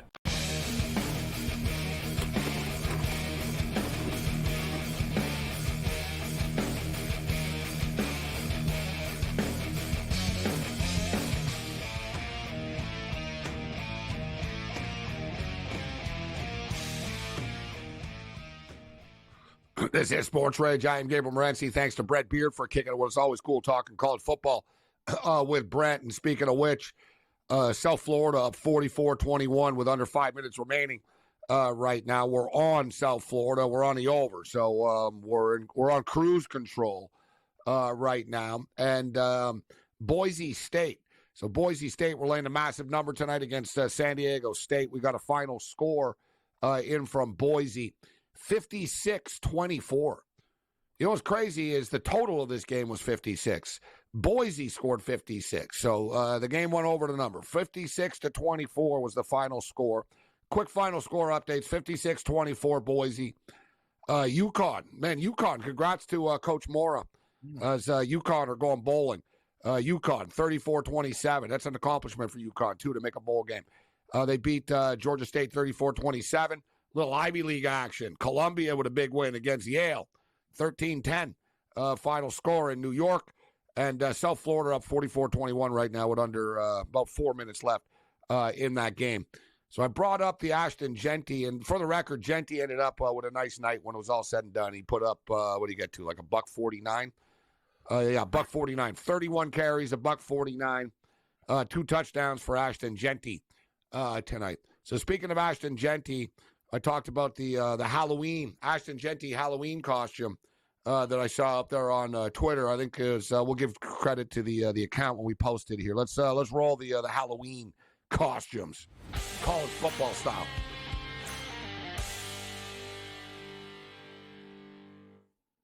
And there's Ashton Genty. As I stated, look, he stands like Michael Myers. It's amazing. He really does. He does. He's got the killer pose. He's got the killer pose in the backfield, Ashton Genty. So your Ashton Genty Halloween outfit comes with a Boise State uniform, a lime mouth guard, and a Michael Myers stance from College Sports Only. And if we can get the Ryan Day up as well. Like I said, the Ryan Day, it would have been fitting just to get him a dress and call him Karen. But this one's pretty good as well. Get him a dress and call him Karen. Yeah, I think that would have been better. Would have been. I think that would have been appropriate for Ryan Day. So here's the Ryan Day Halloween costume. You get a black Ohio State quarter zip and hat, a third base plate because, of course, Coach Jim Harbaugh famously said Ryan Day was born on third base, and he thinks he hit a triple. And I like the addition, just for men, jet black beard dye. Yes. I love it. It's true, Kevin. I never really thought of that before. Look at this guy. It's true because you know how stretched this guy is. This guy's grayer than Anderson Cooper is in real life. Look at the bags under his eyes. Now that it's brought up, Cam, that beard does look pretty jet black dye to me, actually. Oh, it's more than that, Gabe. That shoe, he might as well just lather in some shoe polish. That guy is using just for men, case at a time. Because you see him, like, you look at the face and stuff. Nobody has a beard that black at that age or whatever. Like, you can tell it's fake. Like, come on, bro, get it together. Like, you're not fooling anybody. He's trying to stay. He's trying to stay young. He's trying to stay young. So I've always said the best thing about winning a championship, if you're the player, it's the only time it gives the players an opportunity to be drunk in public, and you sort of see their real personalities a little bit more. When, at these parades, remember J.R. Smith famously with his shirt off and crushing bottles of vodka. And, there's always players. Tom Brady got all lit up and nearly fell off the boat. Remember, he threw the Vince Lombardi trophy. He had to be helped up. He was walking out. So the Dodgers, and let's start off. So the Dodgers, I've been partying hard. I watched the parade this morning and the celebration this morning, and they were wasted. Not all of them. Walker Buehler was lit up. For the record, the drunkest one was Jack Flaherty. Jack Flaherty, nearly fell off his chair. Oral Hershiser went up to him and tried to shake his hand, and he got up. And, he literally nearly fell. And they were like, whoa, hey, Flaherty. Flaherty was double fisting the whole time. He was just going. Kiki Hernandez was pretty drunk. Dave Roberts was pretty drunk. Roberts was drunk. And evidently, we'll get this on the other side. Evidently, Ohtani went pretty hard because we got some shots of Ohtani and his crew. So wild parade today. And the Dodgers really ran their mouths a lot today. The Yankees, just must have burned them up.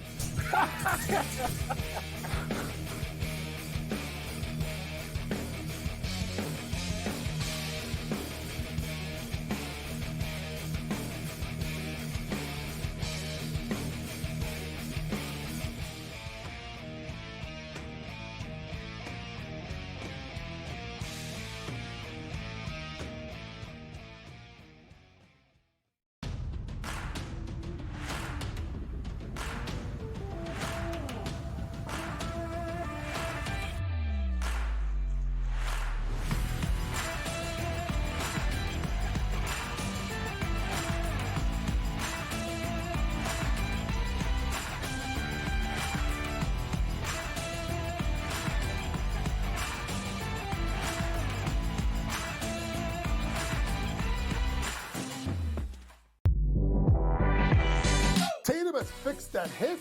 He now shoots it at the top of his jump. His release is really pure. And right now he's shooting it at 49% from three. Now, I'm not saying he's going to shoot at 49% from three for the season. But if he's at 42, 43%, Lord have mercy, look out below. Jason Tatum, right now, my number 6 player in the NBA. Betting above the rim. Only on SportsGrid. Anyone that's been to a sporting event, the atmosphere before a game, I think Game Time Decisions has that same exact atmosphere. This is our arena. This is what we do. There is going to be an energy to Game Time Decisions that you will feel night in and night out. The excitement you get when you lock your bets in, when you're figuring out what you want to do, we can zone in on the biggest games each night. I want this to be the place that people come to before the games start so they feel as ready as possible to lock in their cards. We are going to hit every single one of those markets that you need to know about. We're going to go through every single thing, and I've got a great team behind me that's going to help me get the job done. There is not going to be a better place, I promise you, than Game Time Decisions to get that new information, react to it, and be able to then bet accordingly. We will have everything at our disposal, and we will use that to our advantage. I'm Kevin Walsh. Tune into Game Time Decisions from 6 to 8 p.m. Eastern on SportsGrid.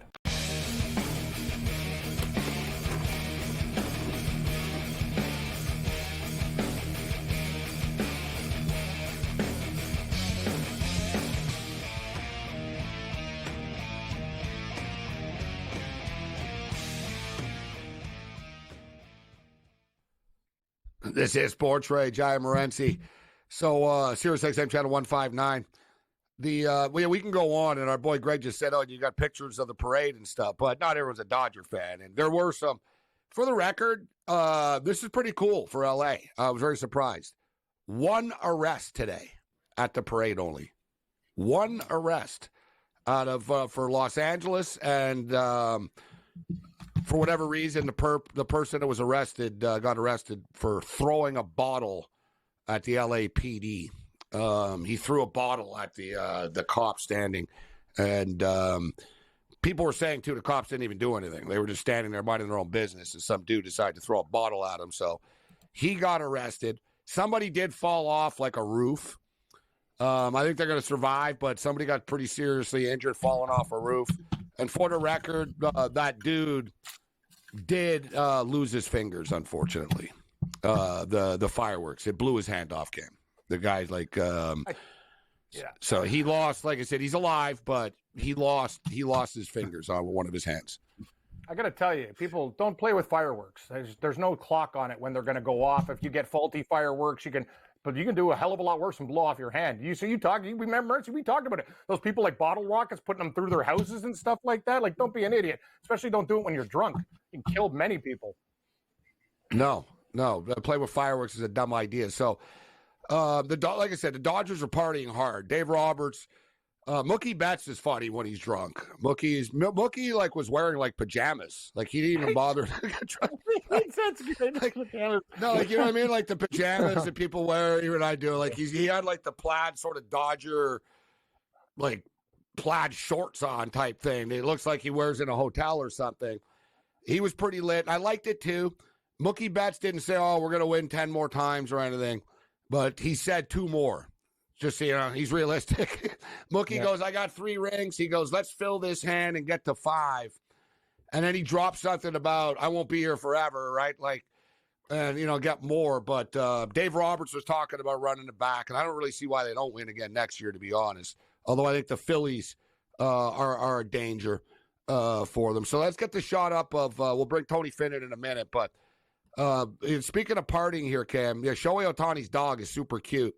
And looks like the poor guy went pretty hard. And even Major League Baseball, Shohei just posted this photo with Decoy. It looks like he celebrated a little too hard last night. He looks look at his hungover. eyes.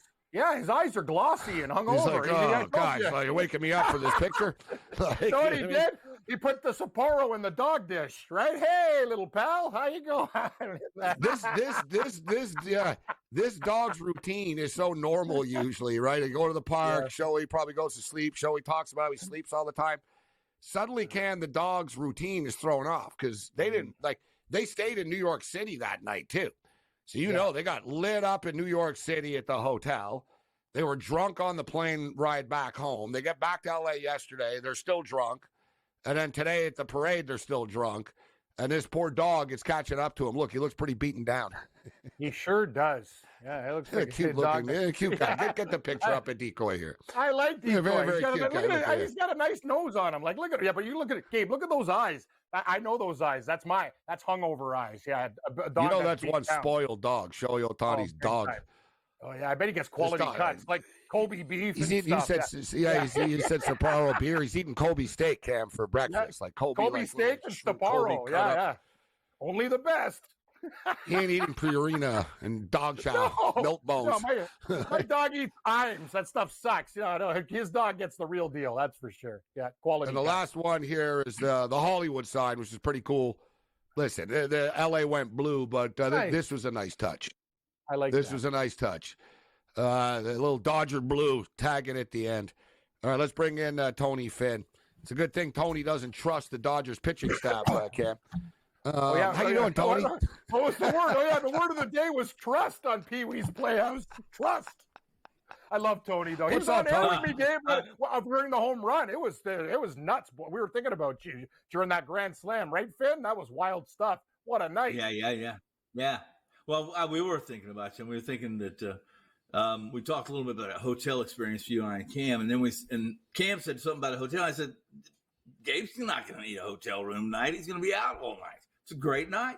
So there you go. No, I was homeless before in LA. I don't need to do it again. On Hollywood Boulevard. Exactly. Trust me. Well, put it this way. It's a good point. Yeah, if I have ever needed to, I know where to go. I know I got some spots. Amazing. I got some spots in Hollywood. Good weather to be homeless there. Yeah, compared to some cities. No, it could be worse. No, it crossed my mind. I remember last year with the F1, it crossed my mind. I was like, you know what? Maybe I'll go to the F1 race. It's Saturday night. I'll just get lit up and go right back to the airport. Amazing. Yeah, no hotel, Cam. You show up at McCarran at like 4 in the morning, just get a seat and get on the 7 a.m. flight, whatever. You know what I mean? People do that all the time, Tony, right? They don't get the hotel in Vegas. No, Did you used to do that? You used to go to Vegas? I did it once. I'm going to be honest. I did it once when I was a kid, too. I was like, what do I need a hotel for? It's Vegas. And I actually was fine. Nope. You know what I mean? I passed out in a sports book at the Flamingo for an hour or two. Yeah. I got taken in. Well, we used to do the $35 round trip from Phoenix to Vegas and back 6 hours. You take the red eye about 1 a.m. You'd land and you'd leave. I think the plane left at like 8 or 9. Oh, the 24-hour wheel type thing. 6 hours, 6 hours, 8 hours. But they pulled me out. One time I broke plenty early, and I went back to Caesar's pool. It was closed. I just climbed the fence, laid out in one of the chairs, fell asleep until I knew to wake up. And here comes security, and they dragged me down there and start questioning me like I was getting ready to steal Evel Knievel's jacket or something from the display case. It happened to me last time, Tony, when I was with you in Vegas for the LSU USC game. My flight was at like 4 o'clock type thing, 5 o'clock, and I checked out. Yeah. And as soon as I checked out and I sort of I dropped the keys in the box and everything, I sort of made eye contact with the pool. And I had hours to kill. And it was a nice day. And I was like, oh my God, you're such an idiot. You could have just used the key card to go into the pool area and sat there for a couple hours at the pool and then left. Instead, I put the keys in the drop-off box, and then suddenly I'm not a guest anymore there. Nope. Right now, I was like, son of a bitch. I wanted to go. I literally went up to him, and I wanted to tell him, listen, I made a big mistake. I checked out too early, and I put my keys in. I want my key back. It's the best move ever, Morency. That's my move. Know what I do? I go in there with the key card, and I hide in the sauna and drink beers. That's what you do. You get all sweat it all out, and then whatever, take a little dip, make sure no one's around. Once you're on their property, you're in, they don't care. You're gonna get out, you're gonna pop out anyways, and then you leave. So you got to use the card.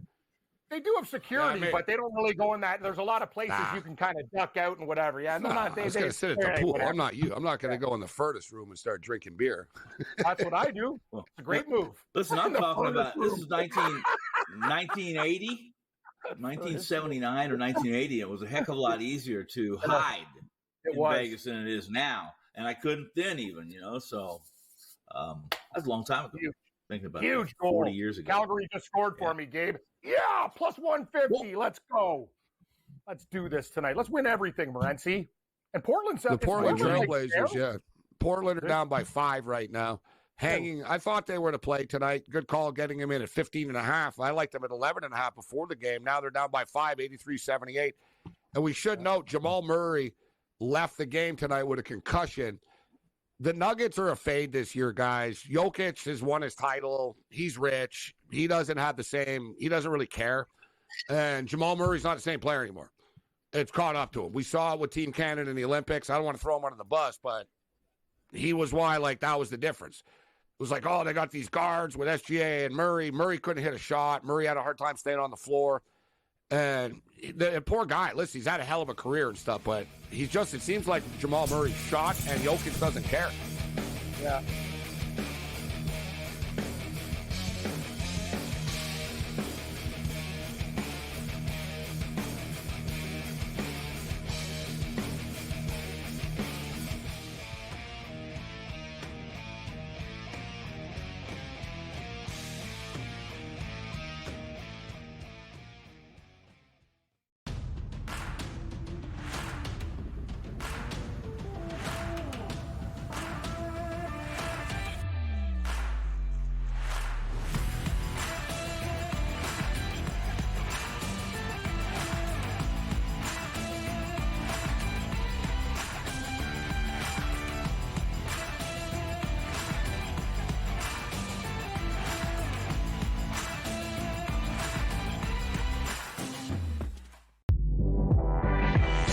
Tatum has fixed that hitch. He now shoots it at the top of his jump. His release is really pure. And right now he's shooting it at 49% from 3. Now, I'm not saying you can shoot at 49% from 3 for the season. But if he's at 42, 43%, Lord have mercy, look out below. Jason Tatum, right now, my number 6 player in the NBA. Betting above the rim. Only on SportsGrid. Anyone that's been to a sporting event, the atmosphere before a game, I think Game Time Decisions has that same exact atmosphere. This is our arena. This is what we do. There is going to be an energy to Game Time Decisions that you will feel night in and night out. The excitement you get when you lock your bets in, when you're figuring out what you want to do, we can zone in on the biggest games each night. I want this to be the place that people come to before the games start so they feel as ready as possible to lock in their cards. We are going to hit every single one of those markets that you need to know about. We're going to go through every single thing, and I've got a great team behind me that's going to help me get the job done. There is not going to be a better place, I promise you, than Game Time Decisions to get that new information, react to it, and be able to then bet accordingly. We will have everything at our disposal, and we will use that to our advantage. I'm Kevin Walsh. Tune into Game Time Decisions from 6 to 8 p.m. Eastern on SportsGrid.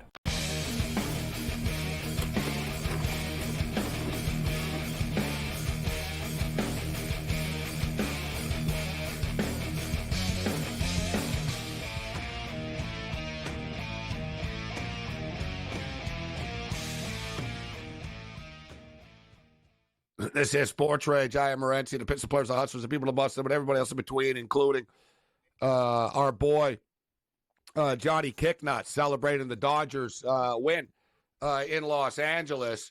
I believe our boy Sniper Picks, I don't know if he was just joking or not, but he sent me a text saying that I just ran up and down my block naked with a Dodgers flag.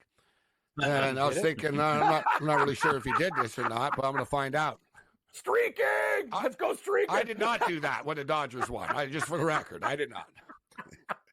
That's amazing. I did not expose anything.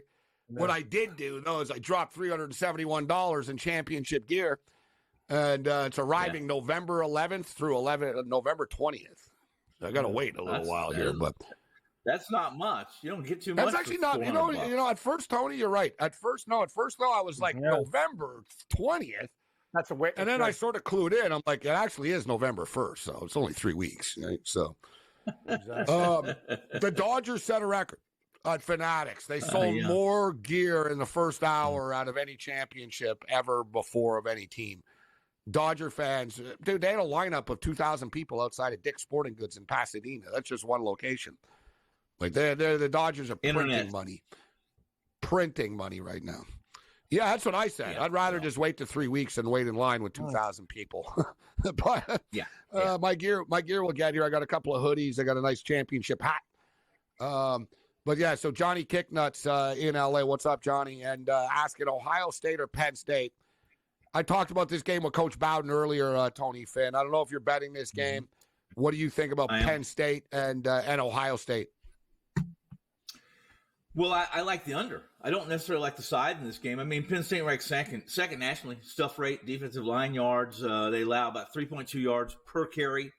So if you're supporting the Buckeyes based on the dynamic duo, let's say, of Treve Henderson and Q Judkins, it's a knee-jerk reaction. The dismal showing last week against Nebraska, Penn State's going to be tough. I mean, this is a tough task for Will Howard. It's going to be his most difficult test of his college career, regardless of who Ohio State plays the rest of the season. I like the under 47.5. You can't get a 48.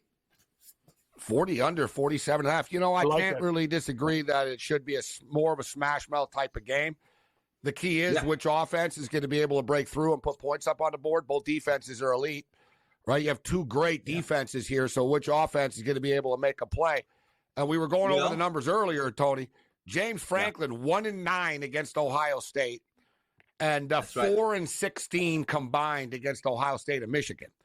So, it's same thing. Like, you can't beat Ohio State, and they never beat Michigan. They're not playing Michigan this year. So they sort of, they dodged that bullet, even though Michigan aren't great, I'm just saying. But, this is sort of the year for them right now for Penn State to knock them off here, I would think. Ohio State already with the loss. Yeah. That's the thing. Drew Aller's a question. And he's yes, that's right. And he's beat up, too. He's banged up as well. That's right. Even if he starts, I like the under, but if he doesn't start, then I would play. I don't love Will Howard, though, either, under. Tony. I've never been a big Will Howard guy. I don't either. I've always wondered, I always said, why you got a $20 million payroll. You got a $20 million payroll. You're a college football team. You're thinking, all right, let's go steal the K-State quarterback. You know what I mean? It doesn't. I know. It doesn't make sense. How much better is he than Will Rogers at Washington? You know what I'm saying? Right.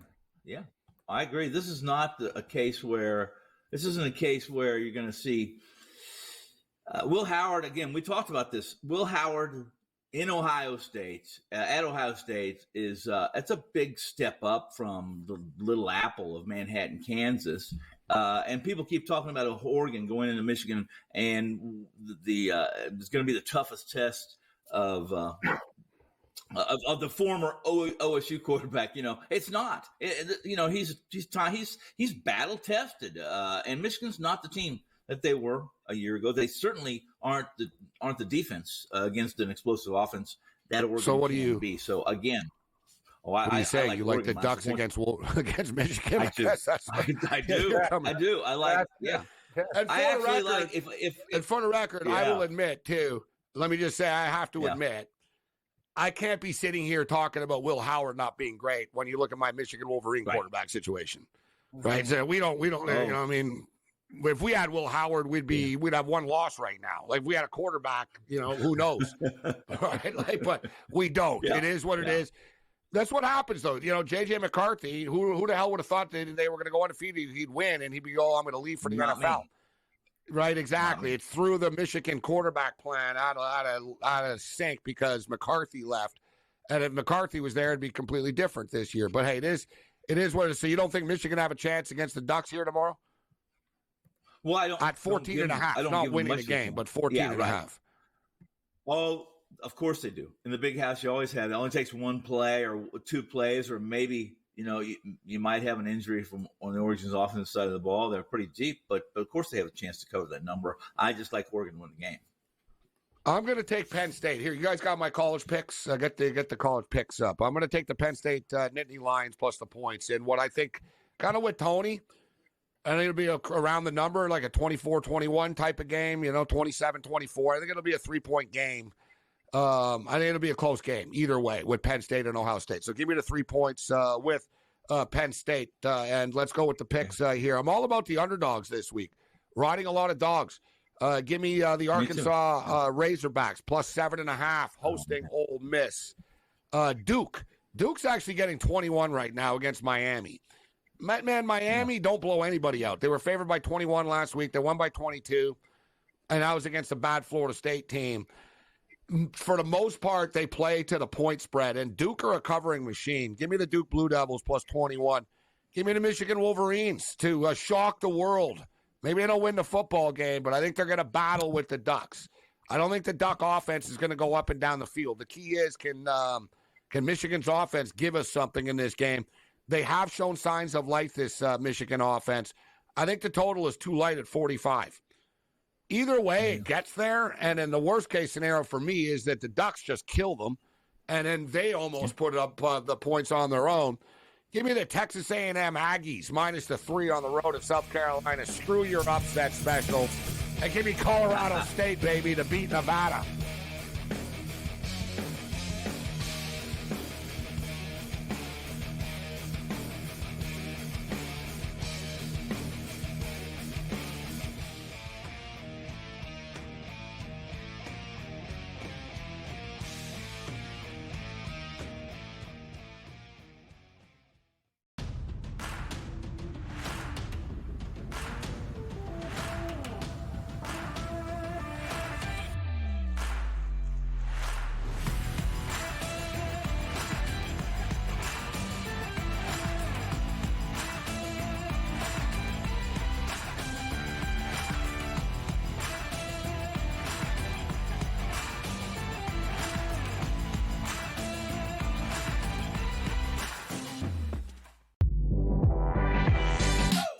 Fixed that hitch. He now shoots it at the top of his jump. His release is really pure. And right now he's shooting it at 49% from 3. Now, I'm not saying he's going to shoot at 49% from 3 for the season. But if he's at 42.3%, Lord have mercy, look out below. Jason Tatum, right now, my number 6 player in the NBA. Betting above the rim. Only on SportsGrid. Anyone that's been to a sporting event, the atmosphere before a game, I think Game Time Decisions has that same exact atmosphere. This is our arena. This is what we do. There is going to be an energy to Game Time Decisions that you will feel night in and night out. The excitement you get when you lock your bets in, when you're figuring out what you want to do, we can zone in on the biggest games each night. I want this to be the place that people come to before the games start so they feel as ready as possible to lock in their cards. We are going to hit every single one of those markets that you need to know about. We're going to go through every single thing, and I've got a great team behind me that's going to help me get the job done. There is not going to be a better place, I promise you, than Game Time Decisions to get that new information, react to it, and be able to then bet accordingly. We will have everything at our disposal, and we will use that to our advantage. I'm Kevin Walsh. Tune into Game Time Decisions from 6 to 8 p.m. Eastern on SportsGrid.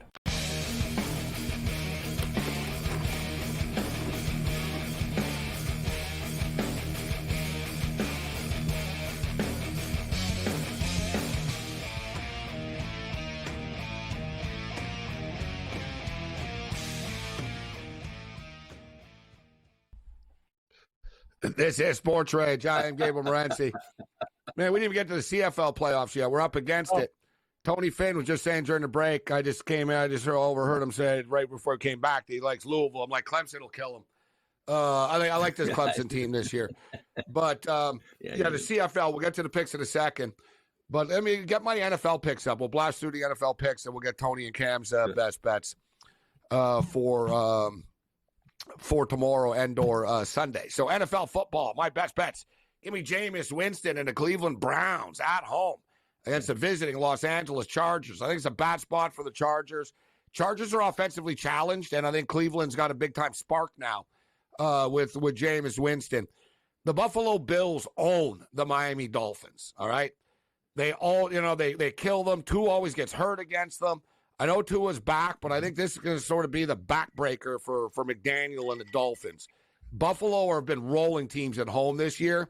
I don't think they take the pedal off the metal. Dude, if the New York Giants suck, okay?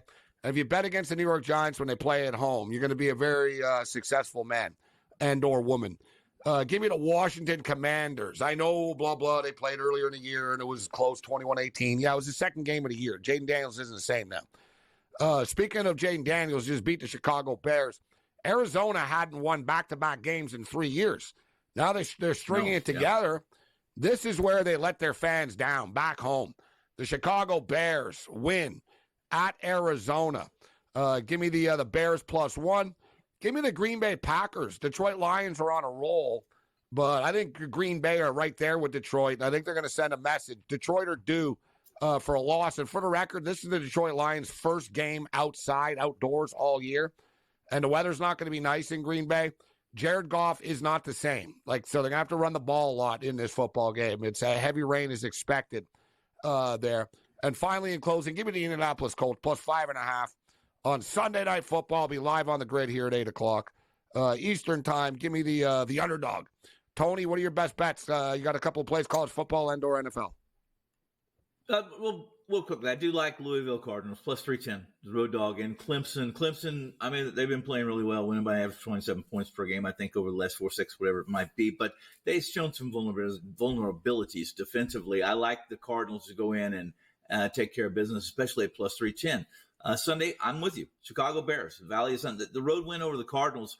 Really, this squad, a squad that's outperformed their pay grade. Their cards are 4-4 on the season, 4 victories against injury-riddled and overrated Rams, Niners, Chargers, you mentioned already, and the Dolphins. 4-3 many could argue 6-1 for this Bears team. Maybe even 7-0. Last week was brutal. They need to win. In the Cardinals, they need to beat the Patriots next week, and then split, which is a brutal final 8 games of the season, all 6 of them in division. They'd win 10 Bears games schedule in the season. gets I think tougher. they get them. Yeah, I think they can get in the playoffs with 10 wins. I think they do that if they can win their next 2 games over overrated Arizona, and obviously a challenged Patriots team. And on Monday night, forget Kansas City. They're not going to lose in Arrowhead. You may not want to lay the 10, 9 points, whatever the case may be. But what I do like is Missouri Tigers to go into Memphis on a 19-game losing streak and take care of this Penny shut down Memphis' playoff dream. That's right.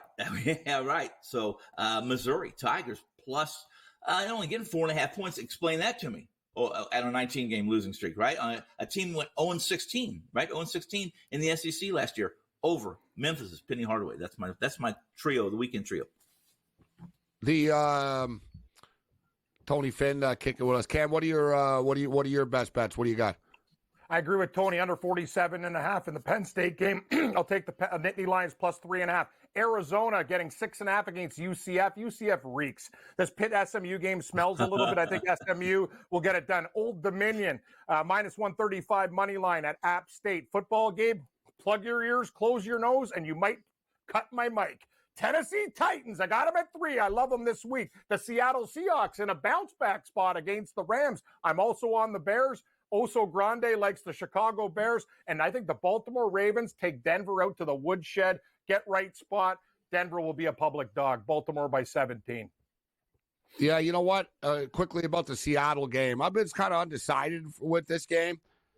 Now we get word, so DK Metcalf is going to be out again, and now we know Noah Fant is going to be out as well. I think the Rams are going to win. I think the wheels are falling off for Seattle. It is a gut check game for Seattle, Cam. Their season's on the line here. Yep. They're right in the mix with the division, but there's a ton of negativity around them.